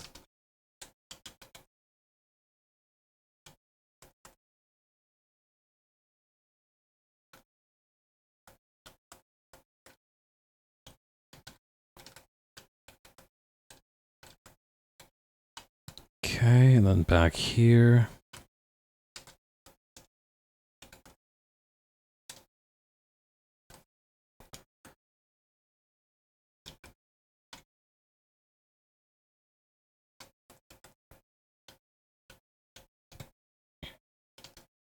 Just a little bit of extra fine-tuning.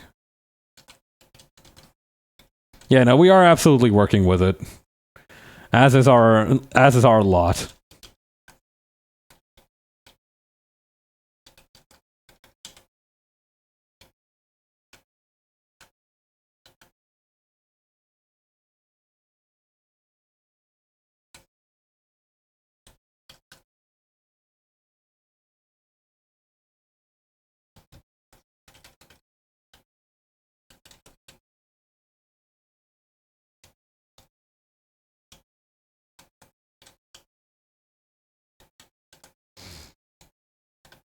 Oh boy. It's a lot to look at. It is a lot to look at.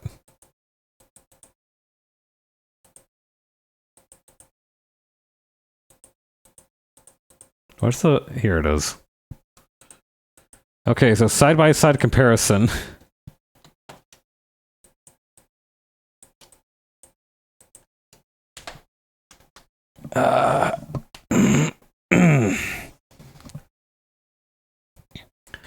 I could absolutely add more detail to the monster truck, but I don't think that's a good idea. We've been going for a little while.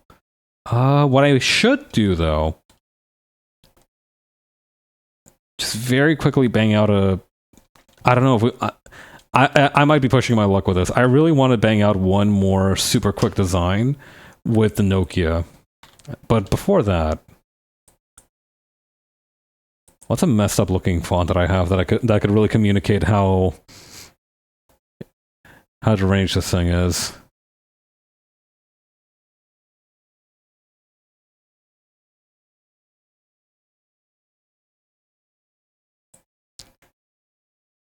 Alright, this'll do.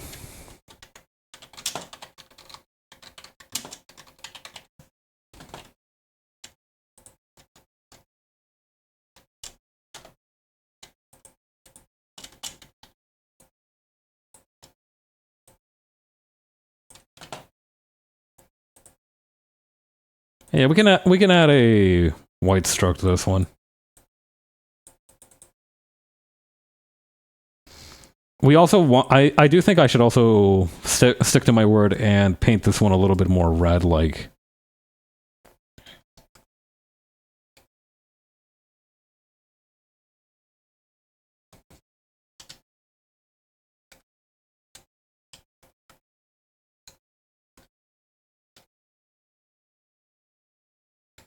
This time it'll go 3 times faster.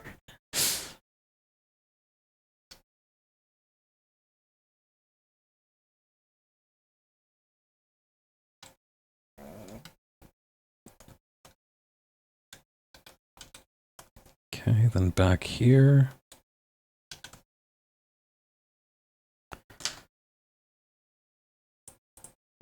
I might shrink the threefold death so that you can see the wheels. Rather than hitting him like a salmon about to die.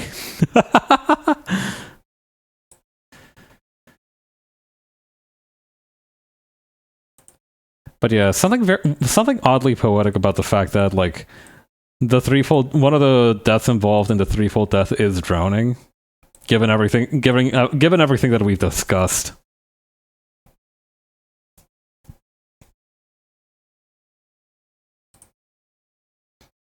But I don't think.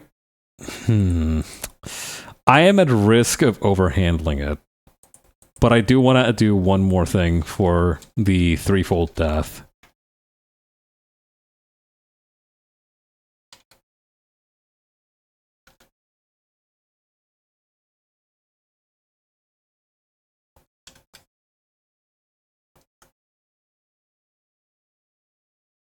I think we all knew this was coming.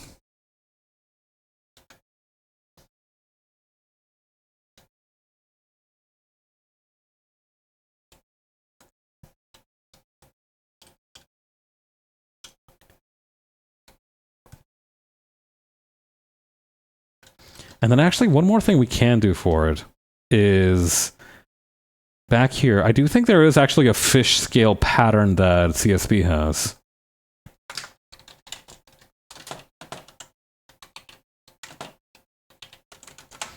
So maybe like, hang on, pattern.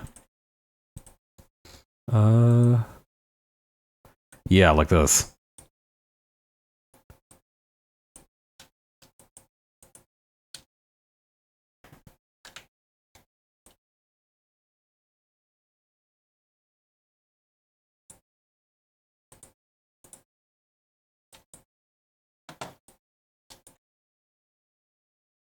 Okay, and then we bring it down here, and...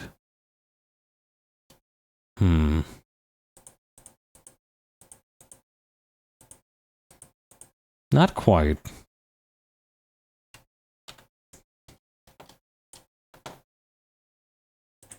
Scale/rotate would be good.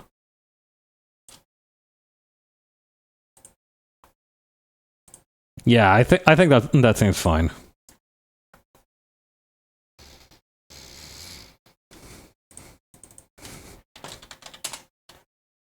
All right.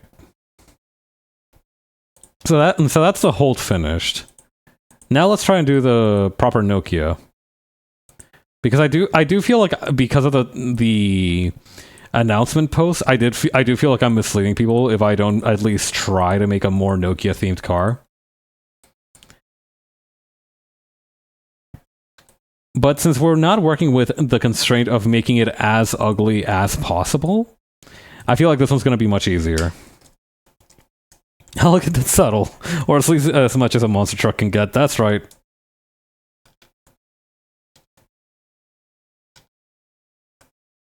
Okay, very similar design principles though. Because what we want to do...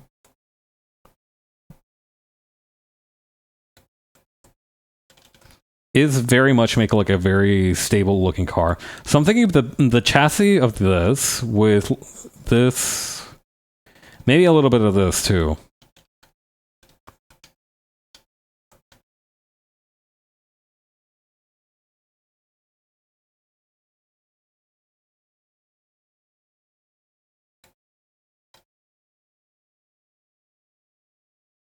And actually, you know what would make it look really, really messed up in a different way?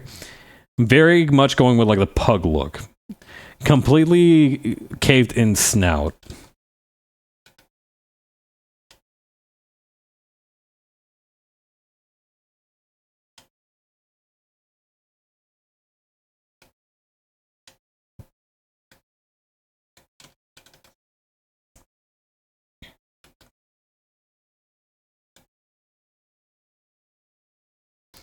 Definitely with a lot of influences of the body of this one, though.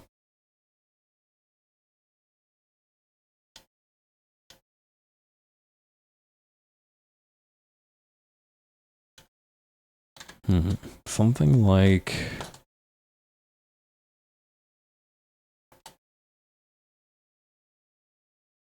Come on, bud. There we go. Now we just gotta transform this one a little bit.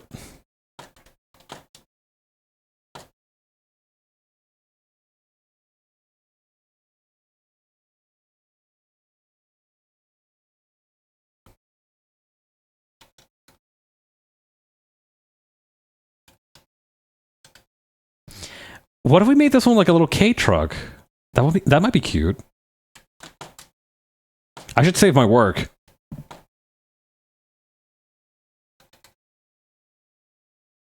Now that we have him finish the body of the Holt.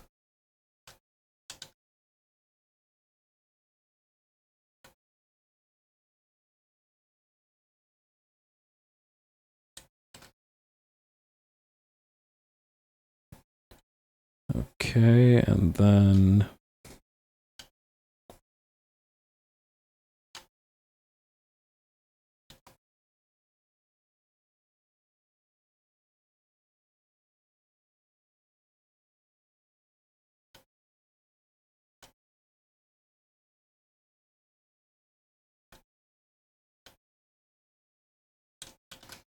What we can do then is...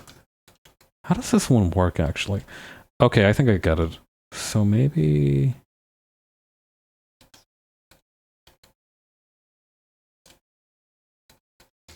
This is actually a pretty complex shape to pull off.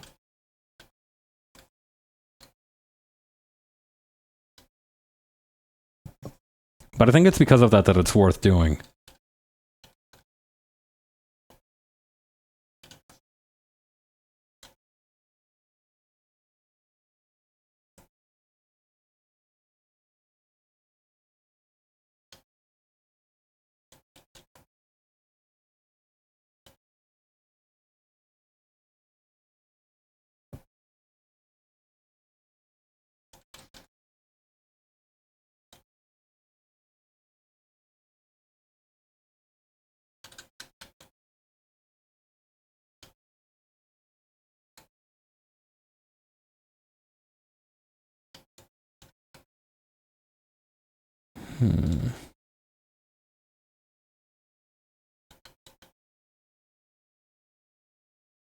Trying to put the bump here a little bit further back, but then it's not enough definition.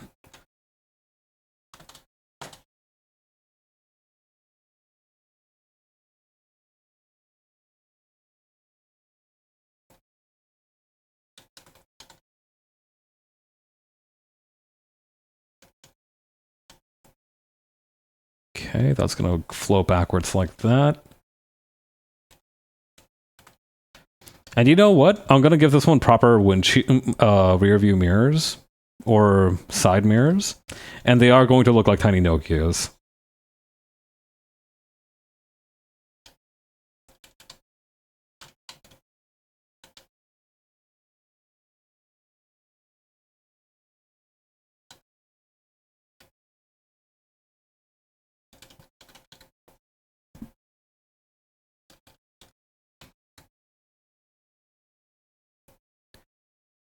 This is just a normal car. There is nothing more to fear. This is just a normal car. We're making a normal one now. This is the normal one that we're making.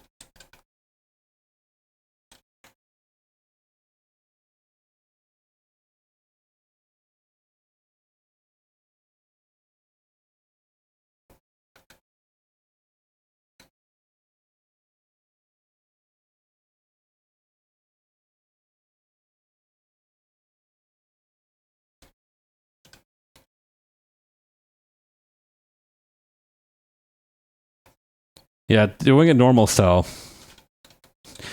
Just a normal car is fine. Yeah, no, I don't think we've ever drawn anything weird on this channel. Can't think of a single time when we have. Pav's a normal guy is what they call me. Pav's a completely normal human guy. I'm like that dude from the Lego movie who couldn't get recognized because he just looked like he just looked too generic. I'm completely conventional. I'm doing it like everybody else in a way that is off-putting. Off-putting if you're not familiar with how comforting it can be. Disco Elysium voice. I am so fucking normal right now.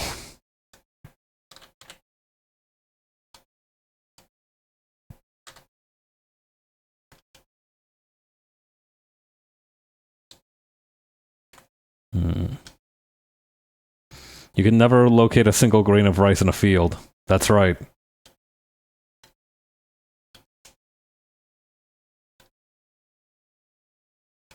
The comfort of discomfort. That's precisely. Oh, actually, you know what might be cool? Making the headlights look like the little number buttons.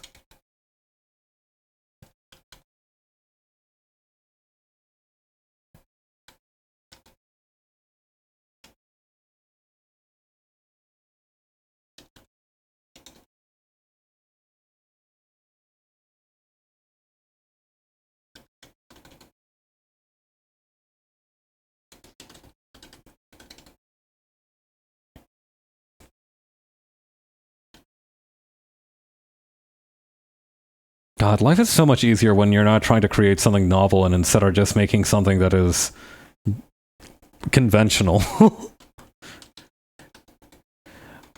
We worked real hard on the hold, sadly. I do think that was...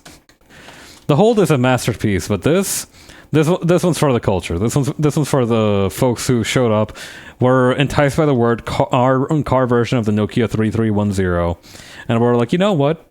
I'd like to get in on that.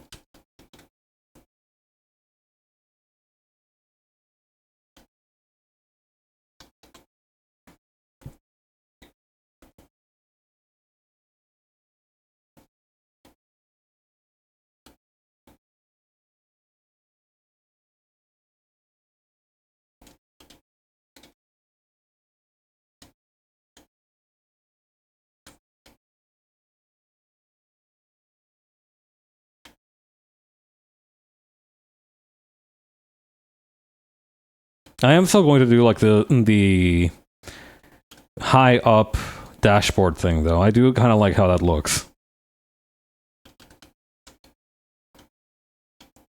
We should all be hacks.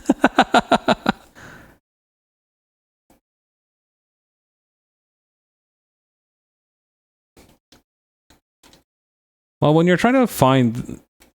The world does need hacks as a thing. Like, it is a strange sentiment, but I do think that we do need people who are ultimately mediocre at what they do. Not necessarily because... Not just in the sense of that, like, oh, of course there's going to be mediocre people. They're, like, people are only exceptional because there's mediocre people to compare them, but also in the sense that not everything that you witness or do or watch or see needs to be like a life-changing experience. In fact, I think it's good if you have experience with things that are disappointing or, you know, just kind of normal or not really that good, but not offensive, because I think it also creates a valuable experience, maybe in a different way. It's kind of like the same reason why I'm always grateful that there's like some very basic like blonde guy in like gacha games, or some very basic blonde chick in gacha games that are like, you know what I mean? There's like always in gacha games, there's always like one super basic blonde chick and one super basic blonde dude to draw in like the most vanilla crowd ever. And that is kind of where my sympathies lay. A lot of inspiration, like in like normie bad media. Yeah, Yeah, I think normie is a very loaded word. But yeah, definitely like mainstream media. There it's fascinating. Rejecting everything that has mainstream appeal is very tempting when when you're like patrician pilled and like you're accustomed to seeing things that are kind of like more out of the mainstream. Like you can get you can absolutely get to the point where like you basically revile everything that's mainstream just because it is mainstream. I think that's also an incorrect approach. I think there has to be a reason. You know, people throw around the word industry plant a lot, and sure that can happen, but like I feel like there has to be a reason why people connect with something, why people enjoy something, and that could be just because like even though it's not challenging, it is technically competent. I think that also has a place in the world because not everybody wants to make like life changing things, and that's also fine. And even if you don't make it life changing, it could very easily change somebody's life. Death of the author is a hell of a thing.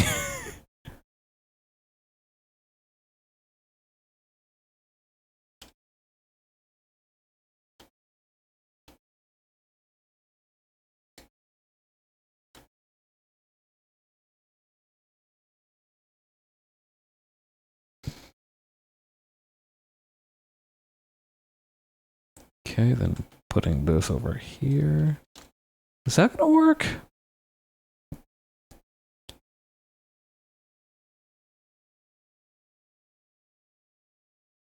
Additionally, I think there's also something very fascinating in the genealogy of like how mainstream worked. Because of course a lot of it is like, oh, they managed to create something that like was both compelling but didn't tread on any like major censorship things that would have sunk in it. You can try your best guess at it and have intentions. Yeah, that is true. That is also valuable. Fundamentally, it is very difficult to communicate an idea, not just through spoken word and through the visual medium, but especially when it's something as ambitious as a completed work. It's being able to communicate everything you want to say is challenging at best and, quite frankly, impossible altogether. A lot of people do come very close. Sometimes it is like just so lacking in subtlety that you kind of immediately get what they're trying to say. Other times it's so well written but still phrased and presented so eloquently that you still manage to understand it, but it's not like beating you over the head with it. Like it I think something that is truly great is when a piece of art is able to give you the pieces and also give you sufficient push to put those pieces together yourself.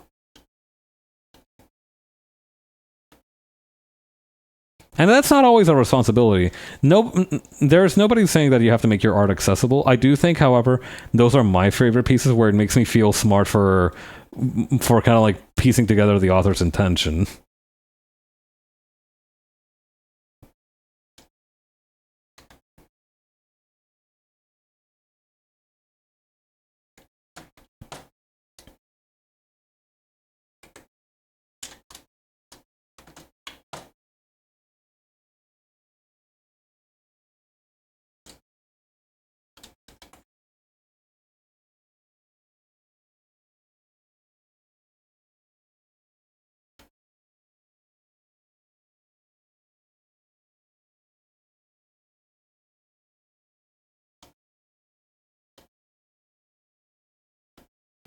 Okay, then over here, that's going to be the door open.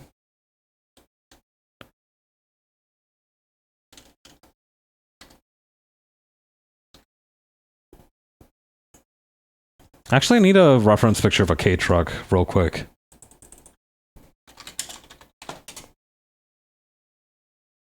Okay.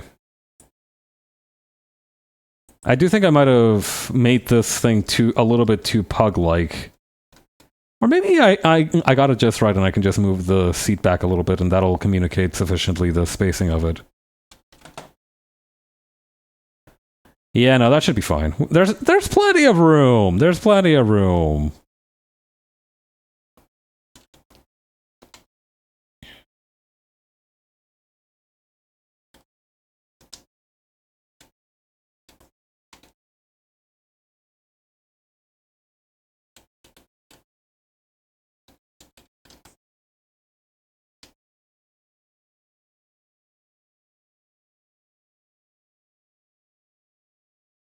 That being said, we're gonna have to shorten the heck out of that door.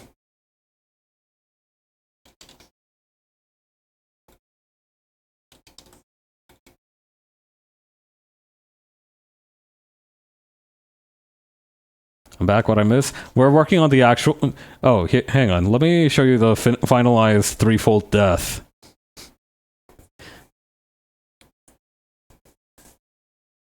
Ta-da.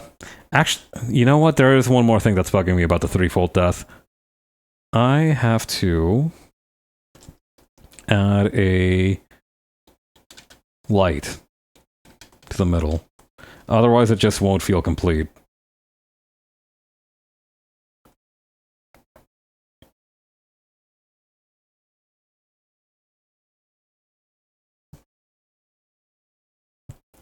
I'm really happy with how it came out. Yeah, I'm glad I tried this out.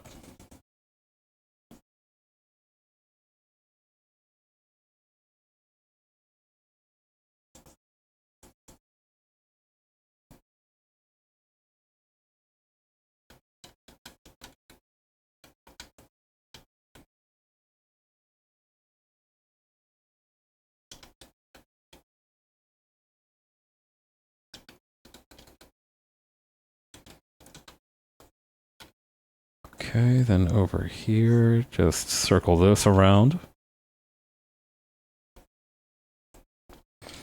Perfect.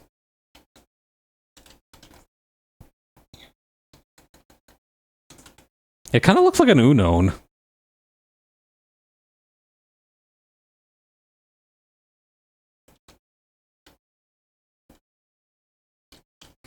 Oh yeah, now it looks proper angry. Very nice. Okay, and yeah, now we're working on an actual Nokia-themed car. It's gonna be more of a truck, honestly.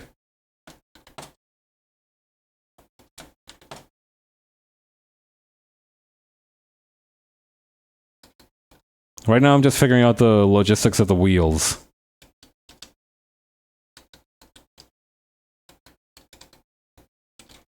Hang on. Gotta get a good look at this. Okay.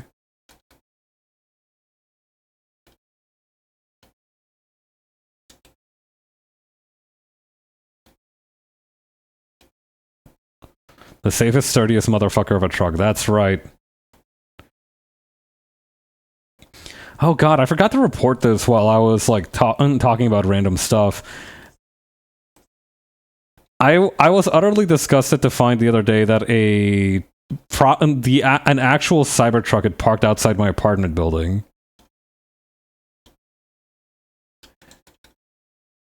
Is it still there, actually? Oh my god, it's still there. Ugh. I can see it from my window. That ugly, wretched thing.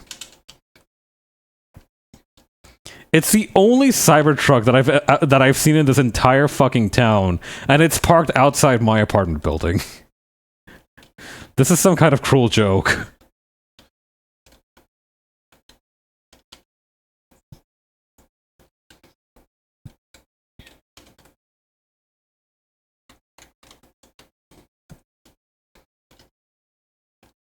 Okay, so this is gonna kinda come in like this. I see the same Cybertruck in my neighborhood almost every day when I walk outside. It's purple! Damn, you got the shiny Cybertruck in your neighborhood? You got the fucking low-informed Cybertruck?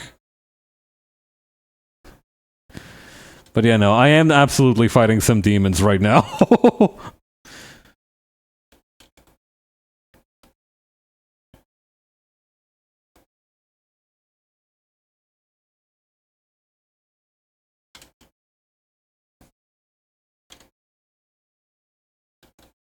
But yeah, taking a look at the K-Truck.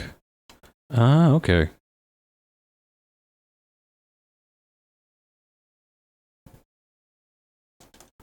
Okay, we do also need some more fairing on the back here.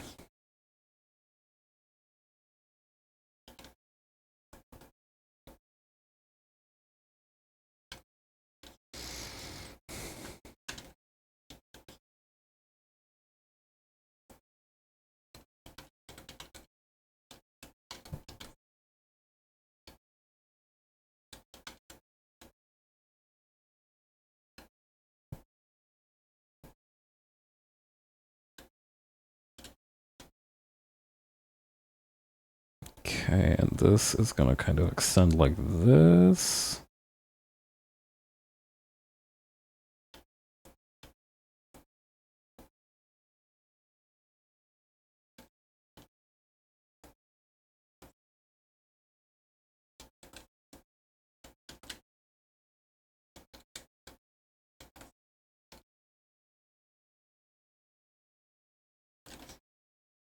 Okay, and that's gonna come out like this.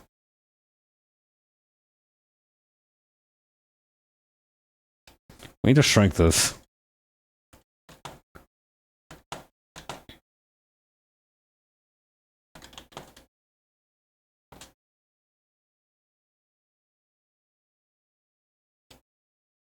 Maybe a little bit further back.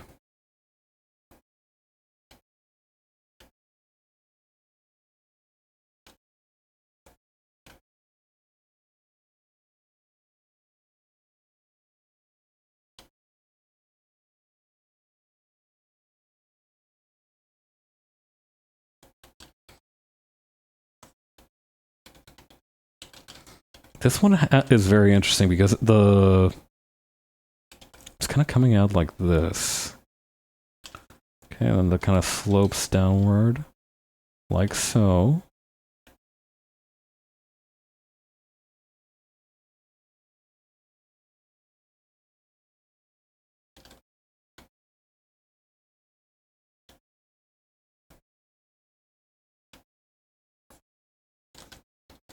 And then there's a second one down here.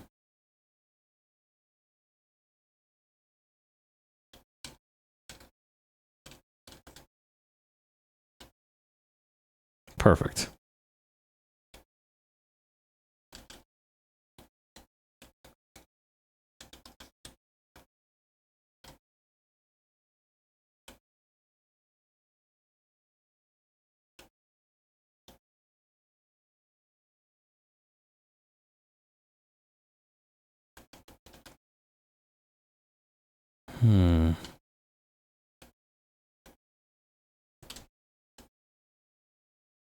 Yeah, that should be fine.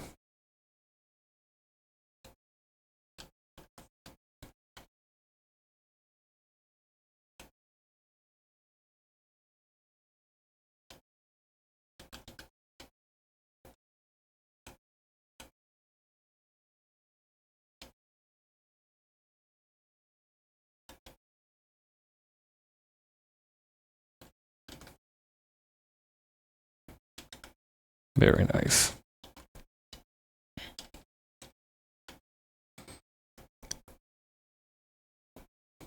All right, I think we're ready to move on to coloring. This was much faster than the other one because I didn't have to like conjure up an abomination from the deepest pits of my mind.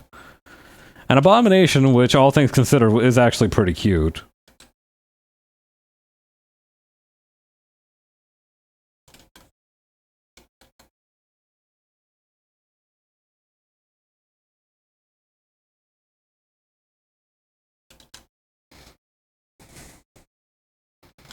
Okay. How do I even begin to approach coloring this? Like, obviously I need to use the proper colors, but...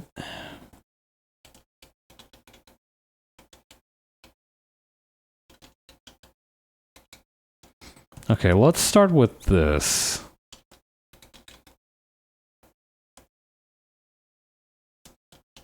A sort of darker blue, very low saturation.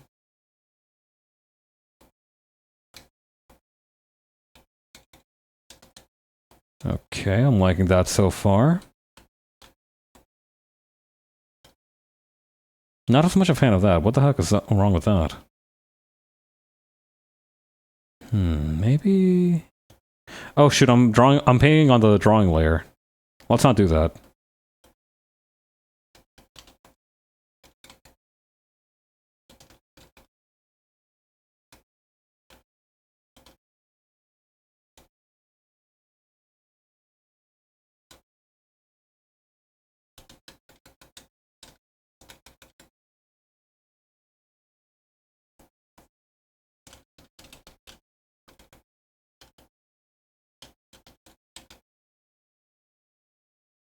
Yeah, but we can turn this front part into a grill.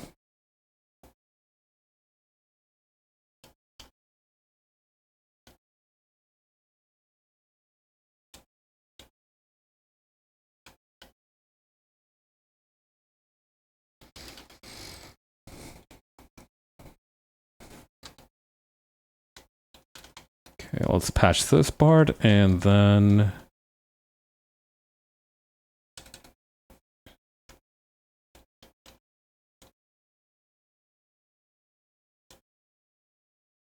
Nice. Holy crap, this actually does look like a normal vehicle.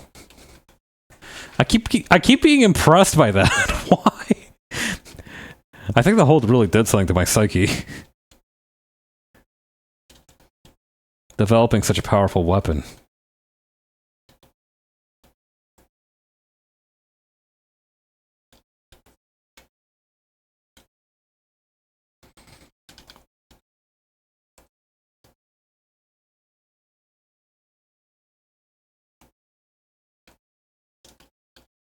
A little bit lighter than that.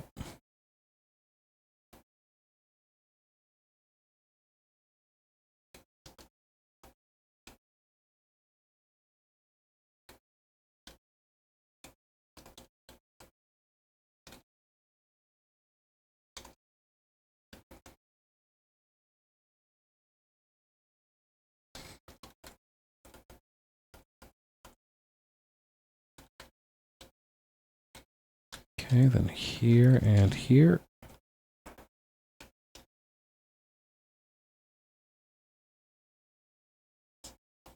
Perfect. Regular!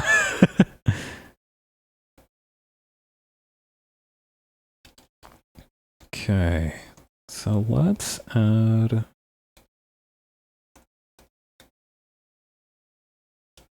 Oh, you know what? Since we might not be... Hang on. This one's gonna have to be white, and then this one is gonna have to be, like, orangish. So we can't have the normal button color on that. Let's have it instead on... Okay, it'll have to be on this. A little less saturated than that.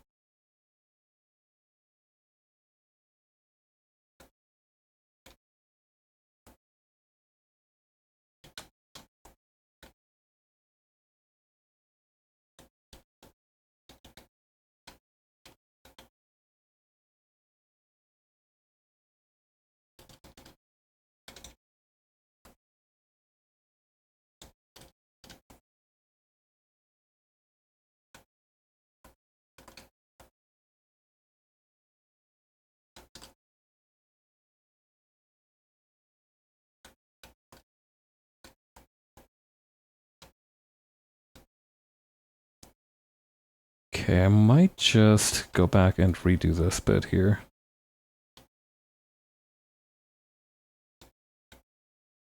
This looks so much like a mango, it's kind of nuts.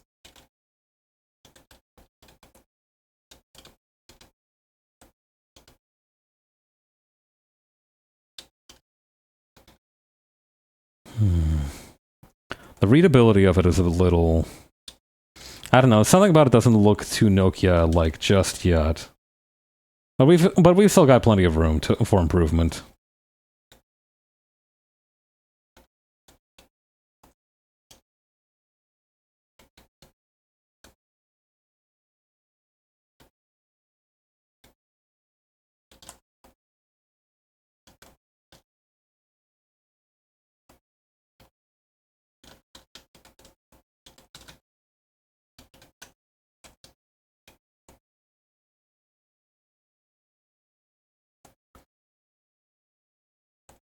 Oops. Big old hole there. That's not gonna fly.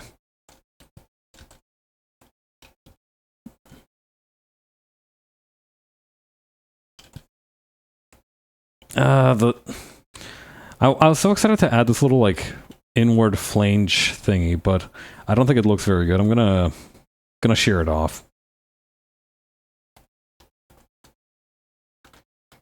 Oh fuck, we got Undertale tomorrow too. I forgot about that.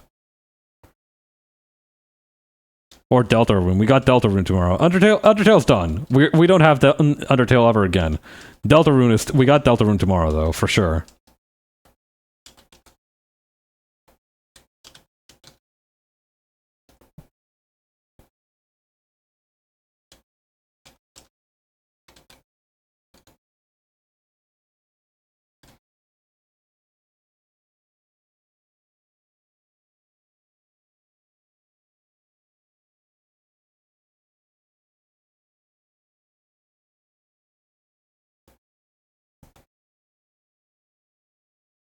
It is much bluer than what the color I'm using. I'm gonna need to fix that.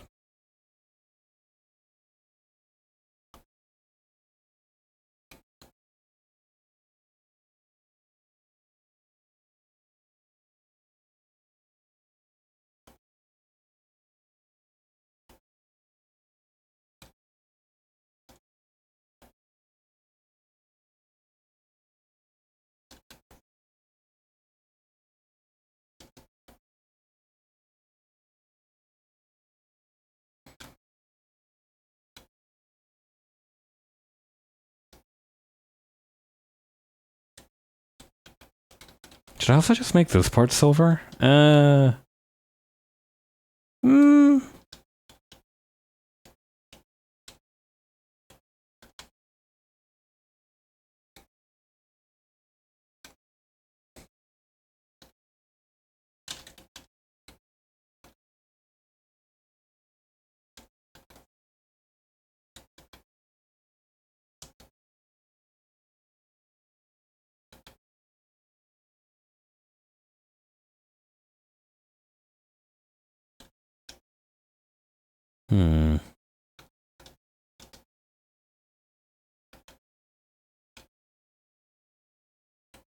No, that's not the move.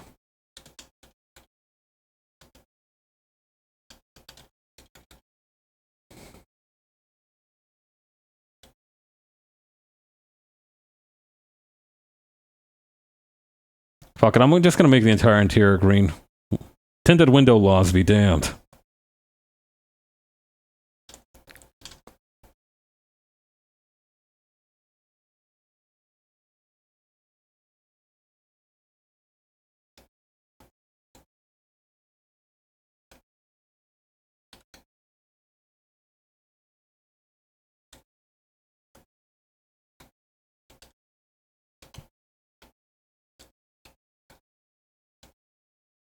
Oh yeah, we also need to, hang on. Tone correction opacity, put that there. Then also make a darker one and use that. Opacity 100% should be fine for this. Yes.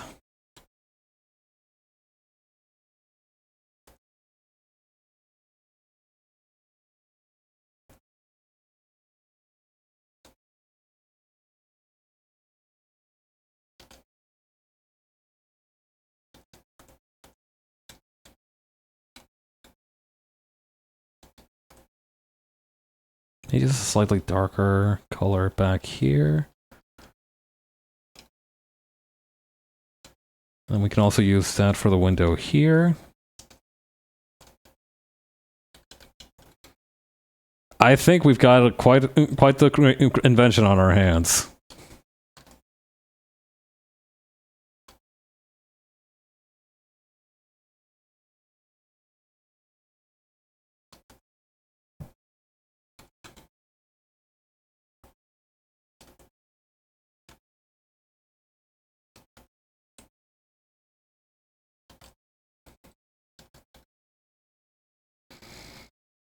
Okay, let's just finish up the wheels and then we'll be good to go.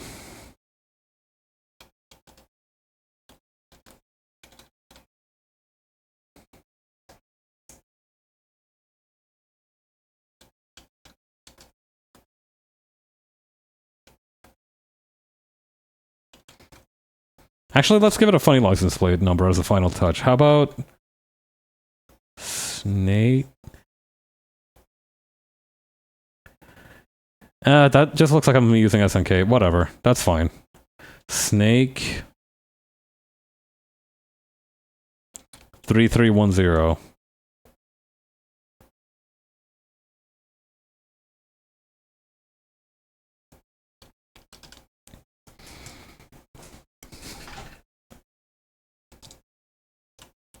Okay, and then we can do one more thing, which is to just kind of reach over here and make a background shadow for the wheel so that it doesn't look like it's just floating in the void.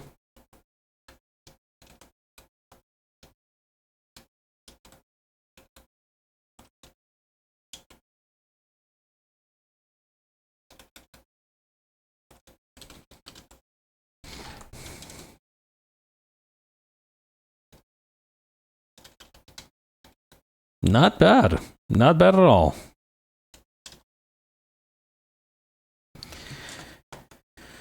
Okay, I think that's going to wrap it up for tonight. We've been going for quite a while. For a long time. Due to my ambitions.